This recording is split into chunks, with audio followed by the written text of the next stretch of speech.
எல்லாரும் வேதத்தை எடுத்துக்கொள்ளுங்கள். 102வது சங்கீதம், 102வது சங்கீதத்தின் 15வது வசனத்திலே இப்படி சொல்லப்பட்டிருக்கிறது: கர்த்தர் சீயோனை கட்டி தமது மகிமையில் வெளிப்படுவார். கரங்களை உயர்த்தி இந்த வார்த்தைக்காய் எல்லாரும் சத்தமாய் ஹalleluya. கர்த்தர் சீயோனை கட்டி தமது மகிமையில் வெளிப்படுவார். ஆண்டவர் தம்முடைய மகிமையில் வெளிப்பட வேண்டும் என்றால் சீயோன் எப்படிப்பட்டதா இருக்க வேண்டும் என்றால் கட்டப்பட்ட நிலை. கட்டப்பட்ட நிலை என்பது ஆமென் நுகத்தடிகளாலேயோ பலவீனத்தினாலேயோ பாவத்தை அந்த கட்ட நான் சொல்லல, கட்டி எழுப்பப்படுகிற அனுபவம், தேவன் விரும்புகிற பிரகாரமாய் கட்டி எழுப்பப்படுகிற அனுபவம். இப்படி சீயோன் கட்டி எழுப்பப்படும் போது அங்கே என்ன நடக்கிறது? தேவன் தமது மகிமையிலே வெளிப்படுகிறார். தேவன் நம்மை அழைத்தது அல்லது தேவன் நம்மை தெரிந்தெடுத்தது அழிப்பதற்காக அல்ல, கட்டி எழுப்புவதற்காக. ஆமென் சொல்லுங்க பார்க்கலாம். விசேஷமாய் குடும்ப வாழ்க்கை அதுதான். தேவன் எதற்காக இந்த பூமியில் ஒரு குடும்ப வாழ்க்கை ஏற்படுத்தினார்? ஆமென். ஒரு குடும்பத்தை உண்டாக்கி அதனுடைய அழிவை பார்ப்பதற்கல்ல, அந்த குடும்பம் கட்டி எழுப்பப்படுவதற்காக. தலைமுறை தலைமுறை இந்த பூமியில கிறிஸ்துவின் வருகை மட்டும் வாழ்ந்து அவர்களை கொண்டு இந்த தேசத்தில் இந்த பூமியில தேவன் தம்முடைய மகிமையை வெளிப்படுத்த விரும்புகிறார். சீயோனை கட்டி தமது மகிமையில் வெளிப்பட விரும்புகிறார். இந்த வார்த்தையை நன்றாய் கவனிக்கும்படி அன்போடு கேட்டுக்கொள்கிறேன். ஏன் இந்த காலை நேரத்தில் இந்த வார்த்தையை ஆவியானவர் பேச விரும்புகிறார் என்றால், இந்த கடைசி காலத்திலே அதிகமாய் சத்துரு விளையாடுகிற அல்லது சத்துரு தீங்கு விளைவிக்கிற ஒரு இடம்தான் குடும்பம். அதிலும் விசேஷமாய் ஆவிக்குரிய குடும்பங்களை சத்துரு அதிகமாய் இந்த நாட்களிலே போராடுகிறான். ஒவ்வொரு வாரத்திலும் வருகிற ஃபோன் கால், பிரேயர் ரிக்வெஸ்ட் எல்லாம் கேட்கும்போது மிகவும் பாரமாக இருக்கிறது. ஒரு பக்கத்தில் பலவீனத்தை குறித்த ஜெப குறிப்புகள் வருகிறது, இன்னொரு பக்கத்தில் தடைப்பட்ட நன்மைகளுக்கான ஜெப குறிப்புகள் வருகிறது. ஆனால் அதிகமான ஜெப குறிப்புகள் இன்னைக்கு எதிலிருந்து தான் வருதுன்னா, குடும்பத்திற்குள்ள சத்துரு செய்கிற கிரியைகள், குடும்பத்தை பிரிக்க நினைக்கிற சத்துருவின் கிரியைகள், குடும்பத்தை அழிக்க நினைக்கிற சத்துருவின் கிரியைகள். ஆமென். கணவன் மனைவிக்குள்ள இன்னைக்கு ஒரு சமாதானம், பிள்ளைகள் பெற்றோருக்குள்ள இன்னைக்கு ஒரு சமாதானம் இல்லை. நல்லா இருந்த குடும்பம், நல்லா ஆராதிச்ச குடும்பம், ஒன்னா நின்ன குடும்பம், ஏதோ ஒரு சின்ன காரியத்தை, ஒரு சின்ன விஷயத்தை சத்துரு கொண்டு வந்து விதைத்து, ஆமென், அது விதைக்கும் போதே அதை எடுத்து விடுறதுக்கு பார்க்காமல் இன்னைக்கு அது வளர்ந்து, எப்படி சத்துரு கோதுமை விதைக்கப்பட்ட இடத்துல வந்து களையை விதைக்கிறானோ அப்படியே விதைத்து விட்டு போய் இன்னைக்கு அது நிமித்தம் குடும்பத்திற்குள்ள சத்துரு இன்னைக்கு அதிகமாய் விளையாடி இன்னைக்கு பிரிகிற நிலை அளவிற்கு இன்னைக்கு சத்துரு அதிகமாய் ஆவிக்குரிய குடும்பத்திலே விளையாடி கொண்டிருக்கிறார். அலங்கம் இடிக்கப்பட்ட செய்தி நெகேமியாவுக்கு கேட்டதுமே நெகேமியாவுடைய இருதயத்துல ஆமை அந்த அனல் கொந்து விட்டு எழுது, கொழுந்து விட்டு எரியுது. அவன் அலங்கம் கட்டுவதற்கான ஆளு கிடையாது. ஆனா தேவன் கட்டி எழுப்பின அலங்கம் இடிக்கப்பட்ட நிலையில் இருக்கிறது என்று கேள்விப்பட்டதுமே, இன்னும் பார்த்தீங்கன்னா நெகேமியாவுக்கு அது கெட்டுவதற்கான பலன் கிடையாது. நெகேமியாவுக்கு இப்ப எந்த பிரச்சனையுமே இல்லை. காரணம், அவன் ஒரு சேஃபான இடத்துல தான் இருக்கிறார். நெகேமியா இருக்கிறது இன்னொரு இடத்துல சேஃபா இருக்கிறார். அந்த இடத்துல நெகேமியாவுக்கு எந்த பிரச்சனையும் கிடையாது. ஆனால் தேவனால் கட்டி எழுப்பப்பட்ட ஒரு அலங்கம் இடிக்கப்படுகிற செய்தி கேட்டதுமே ஒரு தேவ பிள்ளையுடைய இருதயத்தில் அதை பார்த்துட்டு இருக்க முடியாது. காரணம், ஒரு காரியம் இடிக்கப்படுதுனா அங்கே தேவ மகிமை இழக்கப்படுகிறது. ஒரு காரியம் கட்டப்படுதுனா அங்கே தேவன் தம்முடைய மகிமை வெளிப்படுத்துகிறார். ஹalleluya. இந்த வார்த்தை பேசும்போது ஒரு கேள்வியோடு நான் செய்திக்குள் போக விரும்புகிறேன். இன்று உங்கள் குடும்பத்தை கர்த்தர் கட்டி எழுப்பி மகிமைப்படுகிறாரா அல்லது தேவ மகிமை இன்னைக்கு அற்று போய் கொண்டிருக்கிறதா? சீயோனை கட்டி தமது மகிமையில் வெளிப்பட விரும்புகிற ஏன் ஆண்டவரே இந்த சீயோனை கட்டி மகிமையாய் வெளிப்படணும் இவ்வளவு விருப்பம் வைக்கிறீங்கன்னா, ஆமென், சங்கீதம் 69வது சங்கீதத்திலே ஆமென் அங்கேயும் சொல்றார் பாருங்க, 35வது வசனத்திலே, தேவன் சீயோனை ரட்சித்து யூதாவின் பட்டணங்களை கட்டுவார். அவருடைய விருப்பம் சீயோன் கட்டப்பட்டிருக்கணும். ஹalleluya. ஆமென். ஏன் இவ்வளவு கட்டி எழுப்பணும்னு அவர் இவ்வளவு துடிக்கிறார் என்றால், இந்த சீயோனை குறித்து 132வது சங்கீதத்தின் 13வது வசனத்துல இப்படி சொல்லுகிறார்: கர்த்தர் சீயோனை தெரிந்து கொண்டு அது தமக்கு வாசஸ்தலமாகும்படி விரும்பினார் என்று. ஹalleluya.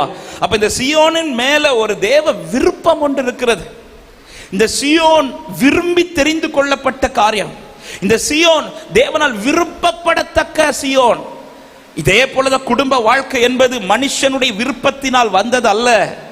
மனுஷன் தனிமையா இருப்பது நல்லதல்ல என்று ஆதியாகமம் 22வது அதிகாரம் 18வது வசனத்திலே ஆண்டவர் மனுஷன் தனிமை இருப்பது நல்லதல்ல என்று பார்த்து தேவன் விரும்பிதான் ஒரு குடும்பத்தை உண்டாக்குகிறார்.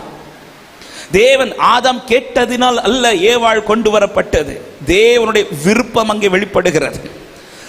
எப்பொழுது தேவ விருப்பம் அங்கே வெளிப்பட்டு அது உண்டாக்கப்பட்டதோ அதை பார்த்துதான் கர்த்தர் நல்லது என்றார். நல்லது என்றார். அப்படியான ஒரு குடும்ப வாழ்க்கை இன்னைக்கு உண்டாக்கப்படுகிறது என்றால், கட்டி எழுப்பப்படுகிறது என்றால், இது மனுஷனுடைய விருப்பத்தினால் நடப்பது அல்ல, இது தேவன் விரும்பி நடத்தது. எத்தனை பேர் நம்பி ஆமென் சொல்றீங்க? ஹல்லேலூயா. குடும்பமானவர்கள் எத்தனை பேர் நம்புறீங்க? என் குடும்ப வாழ்க்கை தேவன் விரும்பி வந்ததுன்னு சொல்றவங்க மட்டும் வலது கரத்தை உயர்த்தி என் கூட அங்கீகரித்து ஆமென் சொல்லுங்க பார்க்கலாம். சிலருக்கு கொஞ்சம் கை வர மாட்டேங்குது. ஆமா, உண்மையிலே தேவன் விரும்பி வந்தா ஏன் எனக்கு இவ்வளவு பிரச்சனை அப்படித்தானே தோணுது. தேவன் விரும்பி இந்த வார்த்தையை சொல்லும் போதே வாலிபர்களுக்கு சொல்லுகிறேன், ஆமே, தேவனுடைய விருப்பத்தின் கீழே தான் ஒன்று திருமணம் நடக்கணும். ஆமென் சொல்லுங்க பார்க்கலாம். நாம விரும்புகிறதல்ல, யார் விரும்புறது? தேவன் விரும்புறது. ஆதாம் கிட்ட போய் கேட்கல உனக்கு எப்படிப்பட்ட பொண்ணு வேணும்னு கேட்கல. ஹல்லேலூயா. ஆண்டவர் உருவாக்கி கொண்டு வந்து, இன்னும் சொல்ல போனா அவர் உருவாக்கும் போது ஆதாம் எப்படி வச்சுட்டார் தெரியுமா? தூங்க வச்சுட்டாரு. எழும்பவே கூடாது. எழும்பி பார்க்கும்போது உனக்கானது ரெடியா இருக்கு. இது கர்த்தர் கொண்டு வந்தது, நான் பார்க்கிறதல்ல, கர்த்தர் எனக்கு பார்த்து தருவது. ஆமென் சொல்லுங்க பார்க்கலாம். தேவன் பார்த்த நன்மை, தேவன் பார்த்து வைத்த நன்மை. இந்த குடும்ப வாழ்க்கை தேவன் விரும்பி உண்டாக்கின வாழ்க்கை. அவர் விரும்பி வைத்தது எப்படிதான் இருக்கணும்னா கட்டி எழுப்பப்பட்டதாய். தேவன் கட்டி அதில் கர்த்தர் தமது மகிமை வெளிப்படுத்துகிறார். ஒவ்வொரு நிலையில என் குடும்பம் ஒவ்வொரு வருஷமும் அல்லது ஒவ்வொரு நிலையில கர்த்தர் என் கட்டி எழுப்புறார்னா ஒன்றை புரிந்து கொள்ளுங்கள், கர்த்தர் தமது மகிமை வெளிப்படுத்தி கொண்டிருக்கிறார் என்ற அர்த்தம். ஹல்லேலூயா. வருஷம் போக போக, நாட்கள் போக போக என் குடும்பத்தின் நிலை கட்டி எழுப்பப்படணுமே தவிர நம்ம எது மட்டும் தான் பார்ப்போம் தெரியுமா? ஒரு வாடகை வீட்டுல இருந்து ஒரு சொந்த வீட்டுக்கு கர்த்தர் கொண்டு போறாரு, இதை பார்ப்போம். என் வேலையில ஒரு உயர்வை தராரு, இதை பார்ப்போம். இது எல்லாமே கர்த்தர் கட்டி எழுப்புவதுதான். ஆனா அதல்ல. நேற்றைக்கு இருந்த என் குடும்பத்தின் ஐக்கியம் இன்னைக்கு ஸ்ட்ராங் ஆகுதா? நேற்றைக்கு இருந்த தெய்வ சமாதானம் இன்னைக்கு என் குடும்பத்தில் ஸ்ட்ராங் ஆகுதா? நேற்றைக்கு இருந்த தேவன் மேல் இருந்த அந்த வைராக்கியம் அல்லது தேவனை தேடுகிற அனுபவம் இன்றைக்கு என் குடும்பத்தில் அது குறையாம ஸ்ட்ராங் ஆகுதுன்னா அதுதான் தேவனால் கட்டப்பட்டு எழுப்பப்படுகிற குடும்பம். ஹல்லேலூயா. அப்படி கட்டி எழுப்பி கொண்டிருக்கிறார் என்றால் ஒன்று கன்ஃபார்ம், தேவன் மகிமைப்பட்டு கொண்டிருக்கிறார். ஹல்லேலூயா. இந்த வார்த்தையை தியானிக்கும் போது எனக்குள்ள இந்த கேள்வி, என் குடும்பத்தை பார்த்து ஆண்டவர் மகிமைப்படுறாரா? என் குடும்பத்தின் நிமித்தமாய் தேசத்தில் தேவன் மகிமைப்படுகிறாரா? இந்த கேள்வி முன் வைத்து இந்த வார்த்தையை கேட்க அன்போடு கேட்கிறேன். ஹல்லேலூயா. தேவன் விரும்புவது இடிக்கப்பட்ட நிலையில் இருப்பது அல்ல, கட்டி எழுப்பப்படுகிற நிலையில. எரேமியாவுக்கு ஒரு தரிசனத்தை காட்டுறார் பாருங்க. எரேமியா 18வது அதிகாரம் எல்லாருக்கும் தெரிந்த காரியம்தான். திடீர்னு எரேமியாவை ஒரு குயவன் ஆலைக்கு கூட்டிட்டு போறார். ஆமா, அந்த குயவன் ஆலையில கூட்டிட்டு போய் எதிலிருந்து அந்த காட்சியை காண்பிக்கிறார் என்றால், அந்த குயவன் ஒரு மண்ணை எடுத்து தன் திரிகையில வைத்து அதை வணைய துவங்குகிறான். அதை வணைந்து கொண்டிருக்கும் போது வேதம் சொல்லுகிறது, அது அவன் கையிலேயே கெட்டு போயிற்று. கெட்டு போனதும் அந்த குயவன் அந்த மண்ணை தூக்கி எறியாமல், கெட்டு போனதை உதறி போடாமல், அதே மண்ணை, கெட்டு போன அந்த மண்ணை திரும்ப வேறே பாண்டமாய் தன் பார்வைக்கு சரியாய் கண்டபடி உருவாக்கினான் என்று சொல்லி எரேமியாவுக்கு அது தரிசனத்தில் காண்பித்து விட்டு அடுத்து சொல்றார், இந்த குயவன் செய்தது போல நான் என் பிள்ளைக்கு செய்ய மாட்டேனா? இந்த குயவன் கையில் எப்படி இந்த களிமண் இருக்கிறதோ அப்படியே இஸ்ரவேல் குடும்பத்தாரே நீங்கள் என் கரத்திற்குள் இருக்கிறீர்கள். இதுல இன்னொரு சத்தியம் இருக்குது. ஆமா, இந்த களிமண் கெட்டு போன பிறகும் ஏன் அது தூக்கி எறியப்படலைன்னா இது இன்னும் யார் கைக்குள்ளதான் இருக்குது? குயவன் கைக்குள்ளதான் இருக்குது. ஹல்லேலூயா. இன்னைக்கு அப்பா பிரசனத்துல தான் உங்க வாழ்க்கை இருக்குதுன்னா, அவர் கரத்துக்குள்ளதான் உங்க குடும்பம் இருக்குதுன்னா, இயேசுவின் நாமத்தில் இந்த வார்த்தையை நான் தைரியமாய் சொல்லுகிறேன், கெட்டு போனாலும் திரும்ப உருவாக்க என் ஆண்டவர் வல்லவரா இருக்கிறார். ஆமென் சொல்லுங்க பார்க்கலாம். அவர் கட்டி எழுப்பு. இந்த குயவனுடைய ஆசை என்னன்னா, கெட்டு போனதை தூக்கி எறிய வேண்டியதானே? இல்ல இல்ல இல்ல, நான் கையில எடுத்துட்டேன், நான் விரும்பி கையில எடுத்த மண் இது, நான் விரும்பி உண்டாக்கின குடும்பம் இது. நான் விரும்பி தெரிந்தெடுத்த வாழ்க்கை இது. நான் விரும்பி தெரிந்தெடுத்த மண். இந்த மண் என் பார்வைக்கு சரியா, இதை நான் உருவாக்குறதா எனக்கு மேன்மை. அதே தான் ஆண்டவர் சொல்றார். இந்த குயவன் செய்தது போல நான் செய்ய மாட்டேனா? நீங்கள் என் கரத்திற்குள் இருக்கிறீர்கள். எத்தனை பேர் இந்த காலை நேரத்தில் ஒரு விஷயம் உங்க வலது கரத்தை உயர்த்தி என் குடும்பத்தை கட்டி மகிமைப்படுவீராக? எத்தனை பேர் ஜெபிக்கிறீர்கள்? என் குடும்பத்தை கட்டி தேவன் மகிமைப்படுவீராக. ஹல்லேலூயா. ஆமென். தேவன் விரும்புகிறது அதுதான். ரூத்தை குறித்து சொல்லப்பட்ட சாட்சி இஸ்ரவேல் வீட்டை கட்டுவிக்கிற லேயா ராகலை போல. ஆமென். நோவாவை குறித்து சொல்லப்பட்ட சாட்சி எபிரேயர் 11:7 விசுவாசத்தினாலே நோவா தற்காலத்திலே காணாதவைகளை குறித்து தேவ எச்சரிப்பை பெற்று பக்தி உள்ளவனாகி தன் குடும்பத்தை ரட்சிப்பதற்காக ஒரு பேழையை உண்டு பண்ணினான். ஆமென். குடும்பத்தின் மேல் அக்கறை உள்ளவர்கள், குடும்பத்தை நேசிக்கிறவர்கள், குடும்பம் தேவனால் உண்டாக்கப்பட்டது என்பதை உண்மையாய் நம்புகிறவர்கள் எதுலதான் ரொம்ப ஜாக்கிரதையா இருப்பாங்கன்னா, என் குடும்பம் இடிக்கப்படக்கூடாது, என் குடும்பம் கட்டி எழுப்பப்படணும். ஹல்லேலூயா. இந்த வார்த்தை பேசப்படும் போதே ஒருவேளை இடிக்கப்பட்ட நிலையில் இந்த சத்தத்தை கேட்கிற யாராவது இருக்கிறாங்களோ சரி, இடிக்கப்பட்டு போகிறது போல நிலையில யாராவது இந்த சத்தத்தை கேட்கிறவர்களா இருந்தாலும் சரி, ஒருவேளை இதுவரை இடிக்கப்படல நல்லா தான் இருக்குது இப்படி கேட்கிறவர்களா இருந்தாலும் சரி, ஆமென், இந்த சத்தத்தை நீங்கள் கவனமாய் கேளுங்கள். ஹல்லேலூயா. இந்த சத்தத்தை கேட்டு இதற்கு நீங்கள் செவி கொடுப்பீர்களானால் இடிக்கப்பட்டவைகளை கர்த்தர் கட்டுவார். இடிக்கப்பட போகிற நிலையில் இருக்கிறவர்கள் இடிக்கப்படாதபடி கர்த்தர் காத்துக்கொள்வார். இதுவரை நன்றாய் நடத்துகிற குடும்பத்தையும் இனியும் தலைமுறையாய் கர்த்தர் நன்றாய் நடத்த வல்லவராக இருக்கிறார். ஆமென் சொல்லுங்க பார்க்கலாம். இந்த குடும்பத்திற்காக மாத்திரம் அல்லாமல் உங்கள் தனிப்பட்ட வாழ்க்கையில் இந்த காரியத்தில் கவனமாக இருங்கள். என்னை கர்த்தர் விரும்பி தெரிந்தெடுத்திருக்கிறார். நான் தற்செயலாய் வந்தவன் அல்ல. ஹல்லேலூயா. வழியில கிடந்த என்னை பார்த்து சரி பாவம் அப்படி அல்ல, என்னை விரும்பி ஹல்லேலூயா. யாக்கோபின் வாசஸ்தலத்தின் மேல் அவர் வைத்த நேசத்தை விட இந்த சீயோனின் வாசஸ்தலத்தின் மேல் அவர் வச்ச நேசம் அதிகமான நேசம். ஆமென் சொல்லுங்க பார்க்கலாம். என்னை அழைத்தது விரும்பிதான் அழைத்திருக்கிறார். இன்னைக்கு அப்பா சமூகத்தில் நான் இன்னும் அவரை ஆராதிக்கிறேன் என்றால் நான் தற்செயலாய் வந்தவன் அல்ல. நான் ஒரு கிறிஸ்தவ குடும்பத்தில் பிறந்ததினால் இங்கு வந்தவன் அல்ல. நான் ஒரு பாஸ்டர் ஃபேமிலியில பிறந்ததினால் இங்கு வந்தவன் அல்ல. தேவனால் விரும்பி தெரிந்தெடுக்கப்பட்ட பாத்திரன் சொல்றவங்க கரங்களை உயர்த்தி ஆமென் சொல்லுங்க பார்க்கலாம். அவருடைய கண்கள் என்னை விரும்பி பார்த்தது. அவருடைய கண்கள் என்னை விரும்பி பார்த்து கை தூக்கி எடுத்தார். ஹல்லேலூயா. அவருடைய விருப்பம் இல்லாமல், ஆமென், அவர் விரும்பாம யாரும் இங்க வரல. ஹல்லேலூயா. தூக்கி எறியப்பட்ட என்னை வேண்டும் என்று சொல்லி சேர்த்து கொண்ட நல்ல நேசரே, தூக்கி எறியப்பட்ட என்னை வேண்டும் என்று சொல்லி சேர்த்து கொண்ட நல்ல நேசரே. பாடுவோம். அழகான அழகான கண்கள் என்னை முடிந்ததென்று நினைத்த நான் உயிர் வாழ்கின்றேன். அழகான கண்கள் என்னை கண்டதாலே முடிந்ததென்று. ஆமென். என் வாழ்க்கையும் சரி, என் குடும்பமும் சரி, என் ஊழியமும் சரி, எல்லாமே தேவ விருப்பத்திற்கு இருக்கிறது. நான் காமனாக ஒரே வேடாத சீயோனாய் கொண்டு வருகிறேன். இந்த சீயோனை கட்டுவதே கர்த்தருக்கு மகிமை. இதற்கு ஆதாரமாய் ஒரு பகுதியை நான் முன்வைக்கிறேன். தெரிந்த சண்டே ஸ்கூல் பாடம் பல முறை தியானித்திருக்கிறோம், படித்திருக்கிறோம். ஆமே. இப்போ உங்கள்கிட்ட மெசேஜ் கொடுங்க, அந்த பகுதியை வச்சு சொன்னாலும் நீங்களே மெசேஜ் கொடுப்பீங்க. அந்த அளவுக்கு தெரிந்த ஒரு பகுதி தான்.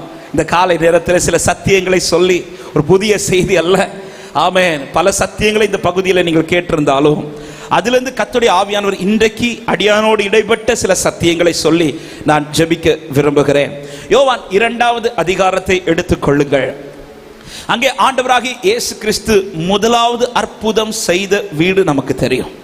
பொதுவாகவே திருமண வீடானாலும் சரி, ஒரு குடும்ப முகாமானாலும் சரி, கண்டிப்பாய் இந்த வார்த்தைகள் வந்து நாம் கேட்டிருக்கிறோம். பல சத்தியங்கள் இதிலிருந்து நாம் கேட்டிருக்கிறோம்.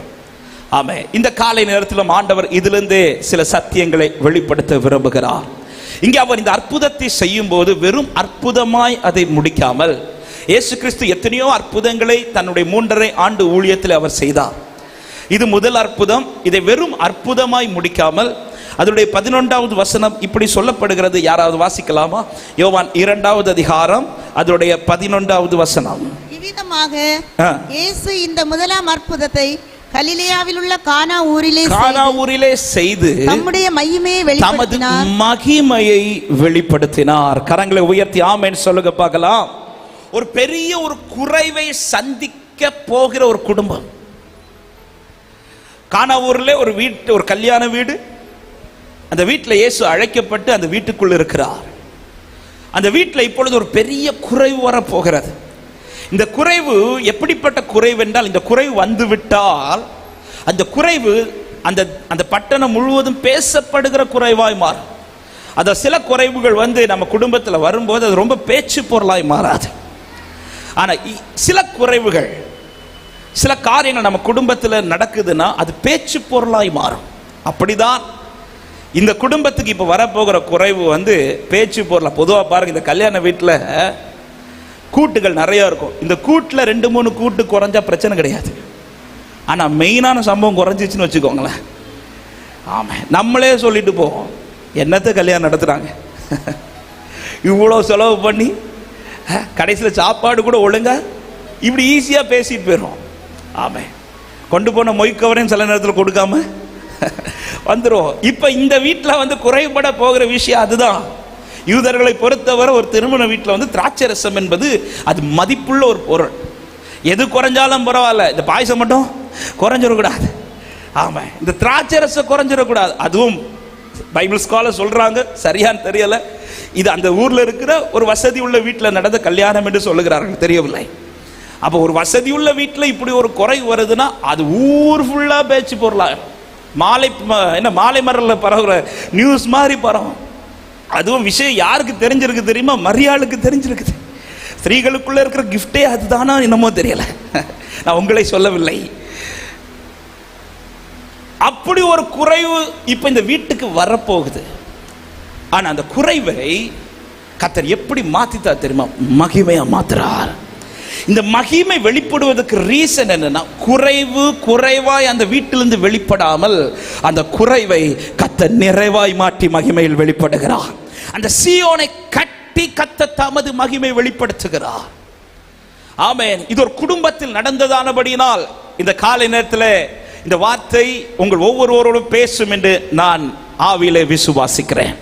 ஒரு குறைவு வருவதற்கு முன்பாக அந்த குறைவை நிறைவாக்கி வேதம் சொல்லுகிறது, இவ்விதமாக இயேசு தம்முடைய அற்புதத்தோடு கூட மகிமை வெளிப்படுத்தினார். இந்த வசனத்தில் ஒரு வார்த்தை கூட ஆட் ஆயிருக்கு பாருங்க. அந்த மகிமை வெளிப்பட்டதும் அந்த வசனம் கடைசி சொல்லப்படுகிறது, அவருடைய சீஷர்கள் அவரிடத்தில், அன்பான தேவ ஜனமே, இந்த சத்தியத்தை நன்றாக கேளுங்கள். தேவ மகிமை வெளிப்படுகிற குடும்பமாய் நம் குடும்பம் பட்டணத்தில் இருந்தால் நம்மை சுற்றி இருக்கிறவர்கள் தேவனை அறிந்து கொள்வார்கள். என் கூட நம்புறவங்க மட்டும் சத்தமாய் ஆமென் சொல்லுங்க பார்க்கலாம். மகிமை வெளிப்படுகிற குடும்பமாய், மகிமை வெளிப்படுகிற வாழ்க்கையாய், மகிமை வெளிப்படுகிற சபையாய் நாம் இருந்தால் சுற்றி இருக்கிறவர்கள் இயேசுவினிடத்தில் விசுவாசம் வைப்பார்கள். விசுவாசிக்கிறவங்க சத்தமாய் ஆமென். மகிமை வெளிப்படுகிற குடும்பம். என் குடும்பம் ஒரு இடத்துல இருக்கும்போது அந்த இடத்துல தேவ மகிமை வெளிப்படுமானால் நிச்சயமாக அதை சுற்றி இருக்கிறவர்கள் இயேசுவை விசுவாசிப்பார்கள். ஹல்லேலூயா. இயேசுவை அறிந்தவர்கள் இயேசுவை விசுவாசிப்பார்கள். இயேசுவை அறியாதவர்கள் இயேசுவை அறிந்து கொள்ள முயற்சிப்பார்கள். வேதம் அதுதான் சொல்லுகிறது. அவருடைய மகிமை வெளியரங்கம் ஆகும்போது மாம்சமான யாவரும் அதை ஏகமாய் காண்பார்கள்.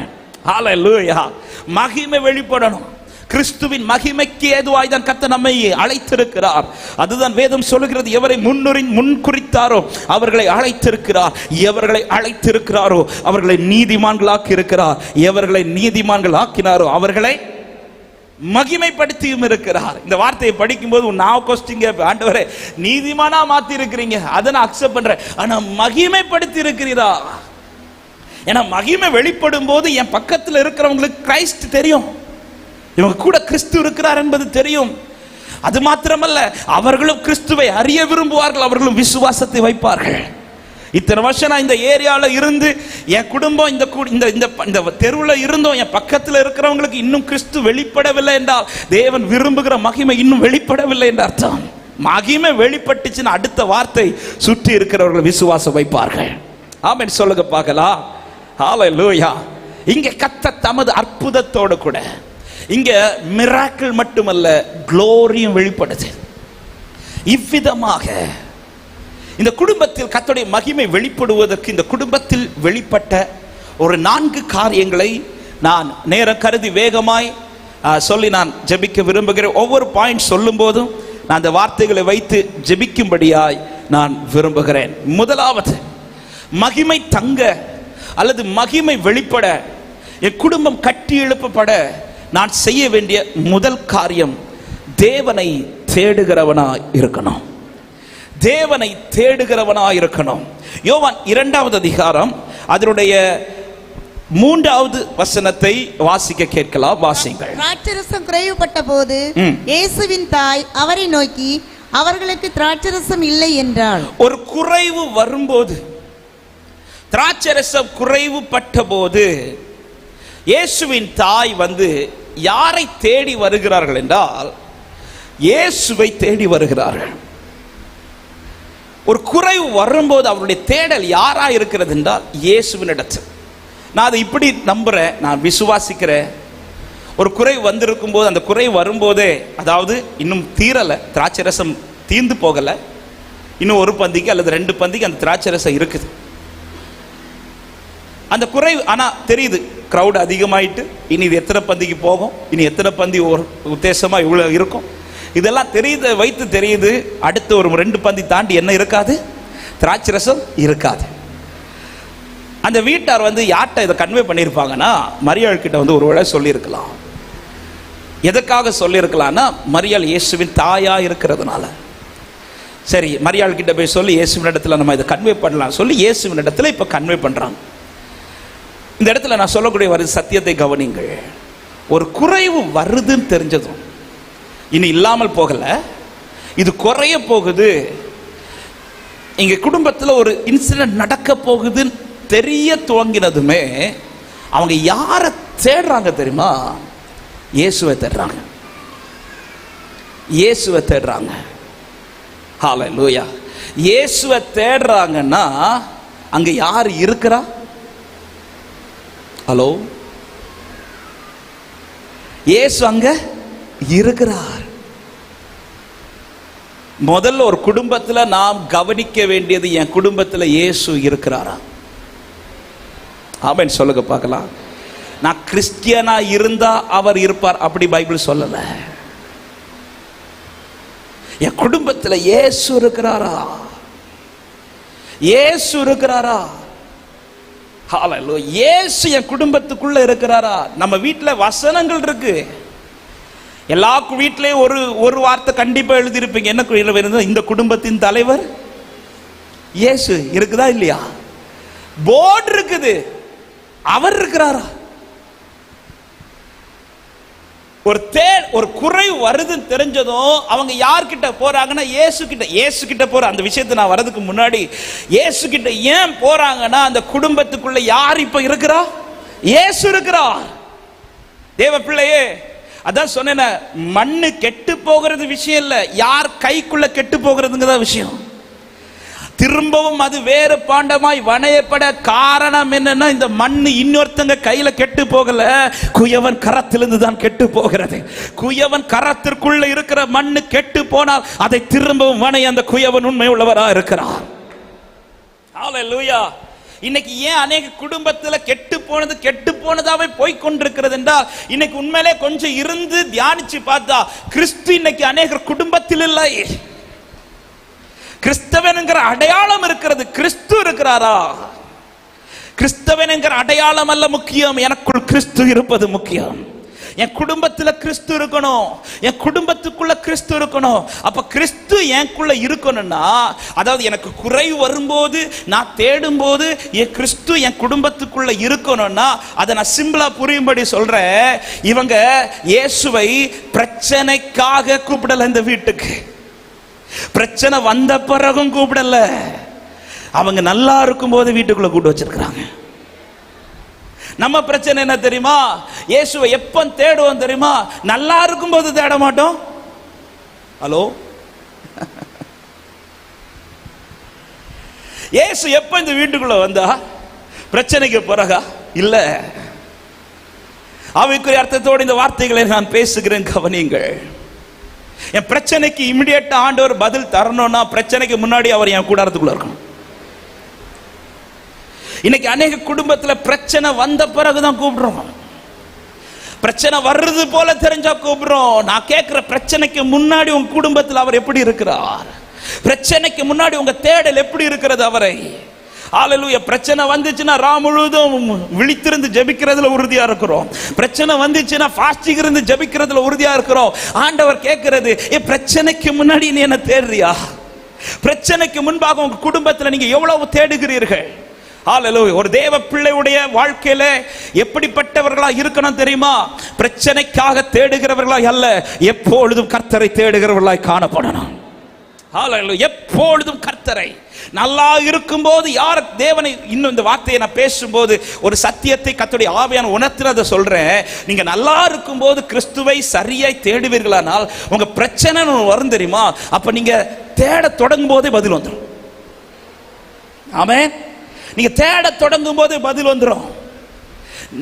தாவீது ஒரு இடத்துல மிகவும் நெருக்கப்படுறார் பாருங்க. 1 சாமுவேல் 30வது அதிகாரம், தெரிந்த சம்பவங்கள் தான், ஆனாலும் அந்த வார்த்தையை நான் முன்வைக்கிறேன். 1 சாமுவேல் 30வது அதிகாரத்தில் எல்லாரும் நெருக்கப்பட்ட கூட்டத்திலே தாவீதும் மிகவும் நெருக்கப்படுகிறான். ஏன் என்று நமக்கு தெரியும்.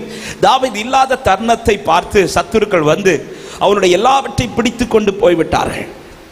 யாரையும் கொல்லவில்லை, ஆனால் பிடித்து கொண்டு போய்விட்டார்கள். இப்பொழுது தாவீதும் அவனோடு கூட அந்த 600 பேரும் திரும்பி வந்து பார்த்தபோது எதுவுமே இல்லை, எல்லாம் அக்கினிக்கு சுட்டரிக்கப்பட்டிருந்ததை கண்டு புலம்புறாங்க, அழுறாங்க. எல்லாருக்கும் என்ன வேதனையோ அதே வேதனை தாவீதுக்கு. எல்லாரும் இழந்தது போல தாவீதும் இழந்து நிற்கிறார். இது தாவீது இல்லாத தருணம். தாவீது தப்பு பண்ணதுனால நடந்த சம்பவம் அல்ல. தாவீது இல்லாத தருணத்தை சத்துரு பார்த்து அவன் எல்லாத்தையும் சுட்டரிச்சுட்டு போயிட்டான். இப்பொழுது எல்லாரும் அழுறும்போது தாவீது அழுகிறார். ஆனால் வேதம் சொல்லுகிறது தாவீது மிகவும் நெருக்கப்பட்டான் என்று.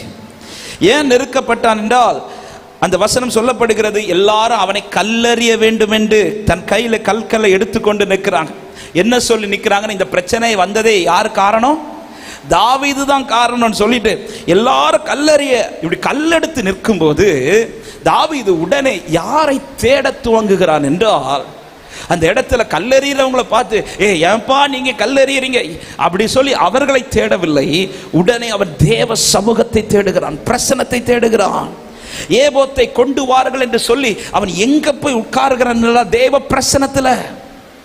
பிரசன்னத்துல உட்கார்ந்து அவன் ஒரே ஒரு கேள்விதான் கேட்கிறான், ஆண்டவரே நான் போலாமா? நான் அந்த தந்தை பின்தொடர வேண்டுமா? நான் பிடித்து கொள்ள வேண்டுமா? இந்த கேள்வி கேட்டதுமே இமிடியேட்டா பரலோகத்திலிருந்து பதில் வருது, நீ பின்தொடர், நீ சகலத்தையும் திருப்பிக் கொள்வா என்று. நான் சொல்ல வந்த வார்த்தையை கவனிங்க.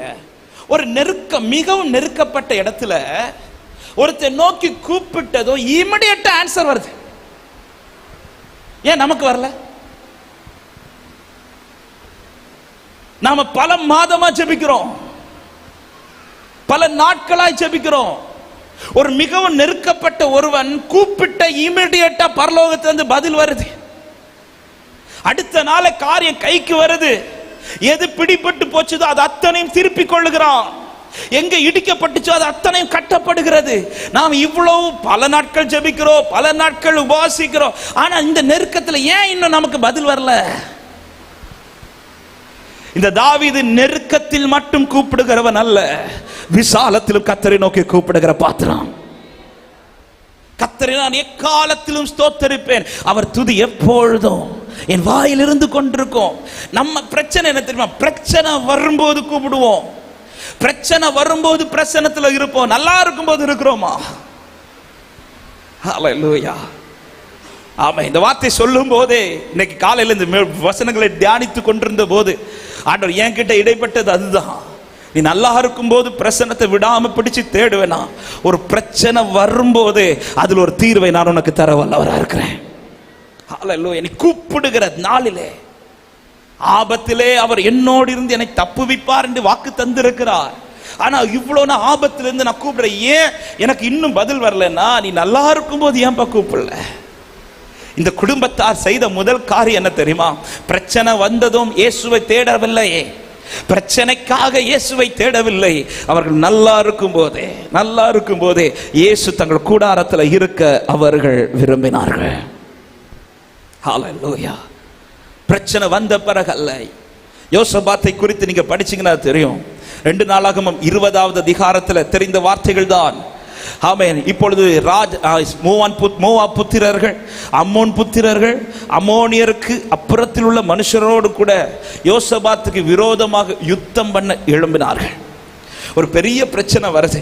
இந்த பிரச்சனை வந்து நிற்கிறதை யோசபாத் கேள்விப்பட்டதும் 3-4 வசனங்களை வாசிக்கலாம். ஆமென்.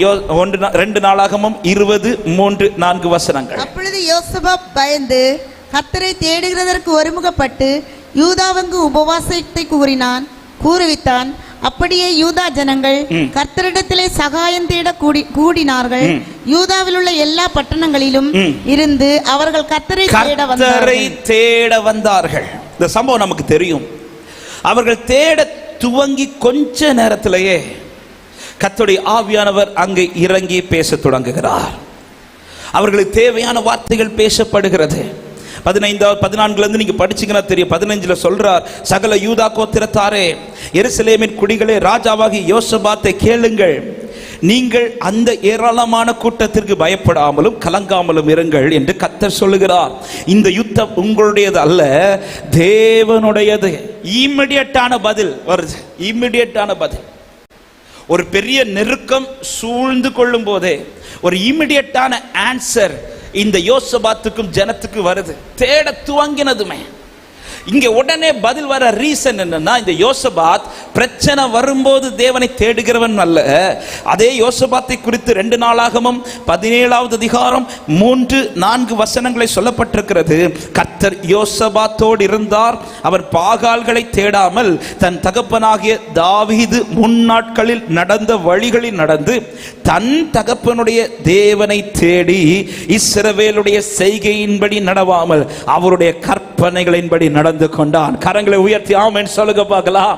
பிரச்சனை வரும்போது பிரச்சனத்தை தேடுகிறவனாய் மாத்திரமில்லாமல் பிரச்சனைக்கு முன்பாகவே பிரச்சனத்தை தேடுகிறவனாய் இருக்கிறான். ஹல்லேலூயா. நல்லா இருக்கும் போது தேவனை தேடுறதுல யோசபாத் உறுதியா இருக்கிறான். இந்த யோசபாத்துக்கு விரோதமா ஒரு பெரிய பிரச்சனை வருது. அந்த பிரச்சனைய பயந்தான் உண்மை. ஆனா அந்த பயம் அவனை மேற்கொள்ள கர்த்தர் விடல. ஏன்னா உடனே பிரச்சனத்தில் அமர்ந்தான் பாருங்க. இமிடியட்டான ஆன்சர். அன்பு சகோதரா, அன்பு சகோதரி, இந்த வார்த்தைகளை பேசப்படும் போதே ஹல்லேலூயா. என்னல நான் எப்படி தேடுறேன்? பிரச்சனைக்காக தேடுறேனா இல்ல எப்போதுமே தேடுறேனா?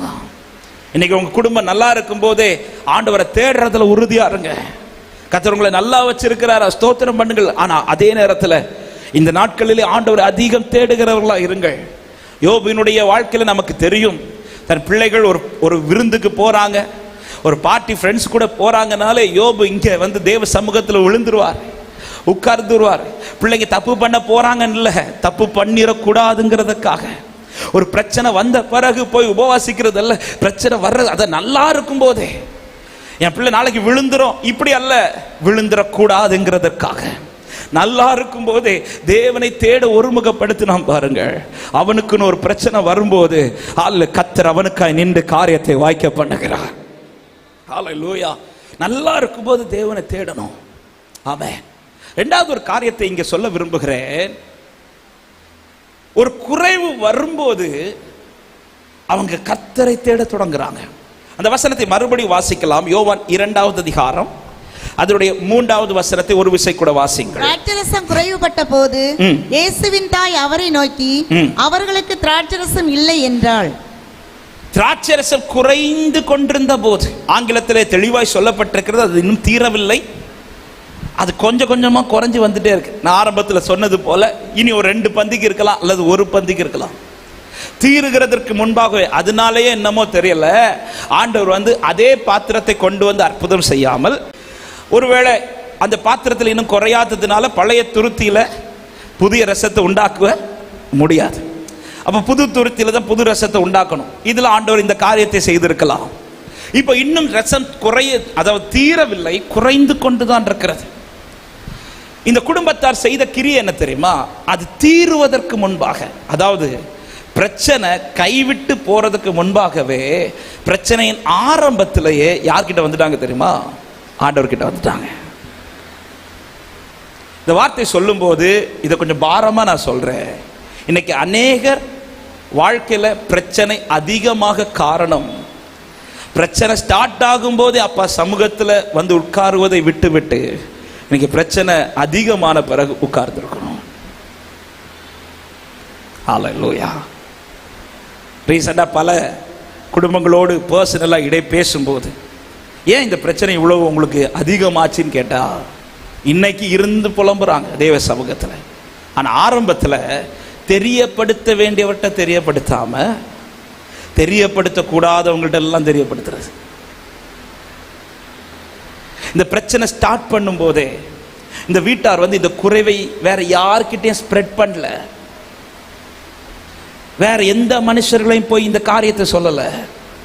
குறை வரப்போகுது, அடுத்து ஒரு பந்திக்கு இல்லை, இந்த பிரச்சனை நாளைக்கு என் கை விட்டு போக போகுது, இந்த காரியத்து நிமித்தம் என் குடும்பத்தில் இந்த காரியம் கைவிட்டு போக போகுது, இது தெரிகிறது. அந்த ஸ்டார்டிங்ல, அந்த ஆரம்பத்திலேயே இந்த குடும்பம் செய்த கிரியை என்ன தெரியுமா? வேற எந்த மனுஷங்கிட்டையும் போய் தெரியப்படுத்தாம யார்கிட்ட தெரியப்படுத்தினா இதுல ஒரு தீர்வு உண்டோ அவரிடத்தில் தெரியப்படுத்துகிறார்கள். ஆமென். இன்னைக்கு அநேகர் இதுலதான் தவறி விடுகிறோம். அவர்கிட்ட தெரியப்படுத்துறதை விட்டுட்டு எல்லார்கிட்டையும் தெரியப்படுத்துறோம். இன்னைக்கு அநேகருடைய கண்ணீர் அதிகமாகிறதுக்கான ரீசன் இது. அநேக குடும்பங்கள் பிரிகிறதற்கான ரீசன் இது.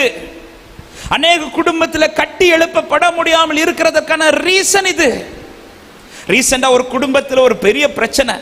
அந்த குடும்பத்தை குறித்து விசாரிக்கும் போது அந்த சகோதரி ஒரு பக்கம் அழுறாங்க, அந்த பிள்ளைகள் ஒரு பக்கம் போராடுறாங்க. ஆமாம். அப்போ அதில் ஒரு பையன், ஏன் நீ இன்னும் உங்கள் அம்மா கிட்டலாம் பேச மாட்டேன்னு கேட்கும்போது அந்த பையன் சொன்ன வார்த்தை, எங்கள் அம்மா எல்லார்கிட்டையும் சொல்லிட்டு இருக்கிறாங்கண்ணே அப்படின்றான். எல்லார்கிட்டையும் ஸ்ப்ரெட் பண்ணுறாங்க. ஹல்லேலூயா. ஒரு காரியத்தை நன்றாய் அறிந்து கொள்ள, ஒரு தேவ பிள்ளை இந்த ஒரு தப்பை செஞ்சிடவே கூடாது. என் காரியத்திற்கான தீர்வு இந்த பூமியில் எந்த மனுஷனிடத்திலும் அல்ல. என் காரியத்திற்கான தீர்வு தேவ சமூகத்தில் மட்டும். இதை அங்கீகரிக்கிறவங்க மட்டும் என் கூட வலது கரத்தை உயர்த்தி சத்தமாய் ஆமென் சொல்லுங்க பார்க்கலாம். ஹல்லேலூயா. அதுதான் தாவீது, என் ஆத்மாவை நீ ஏன் கலங்குகிறாய், நீ ஏன் தேங்குகிறாய்? உன் ரட்சிப்பு எந்த மனுஷனிடத்திலிருந்தும் அல்ல, உன் ரட்சிப்பு தேவனிடத்திலிருந்து மட்டும்தான் இறங்குகிறது. இன்னைக்கு அநேகருடைய குடும்பத்தின் சூழ்நிலை சின்ன பின்னமாக ரீசன் தெரியப்படுத்த வேண்டியவற்றை தெரியப்படுத்துங்க. உங்கள் ஜெபத்திற்கு பதில் தருகிற தெய்வம் அவர். உங்க குடும்பத்தை கட்டி எழுப்பினது அவர்தான். உங்களை குடும்பமாய் இணைத்தது அவர்தான். குறைவுகள் இல்லாத குடும்பம் என்று எதுவுமே இல்லை. பிரச்சனைகளை வராத குடும்பம் என்று யாருமே கிடையாது. அப்படி பிரச்சனை வராத குடும்பம் சொல்றீங்கன்னா ஒன்னு புருஷன் பேசாம இருக்கணும், மனைவி பேசாம இருக்கணும்.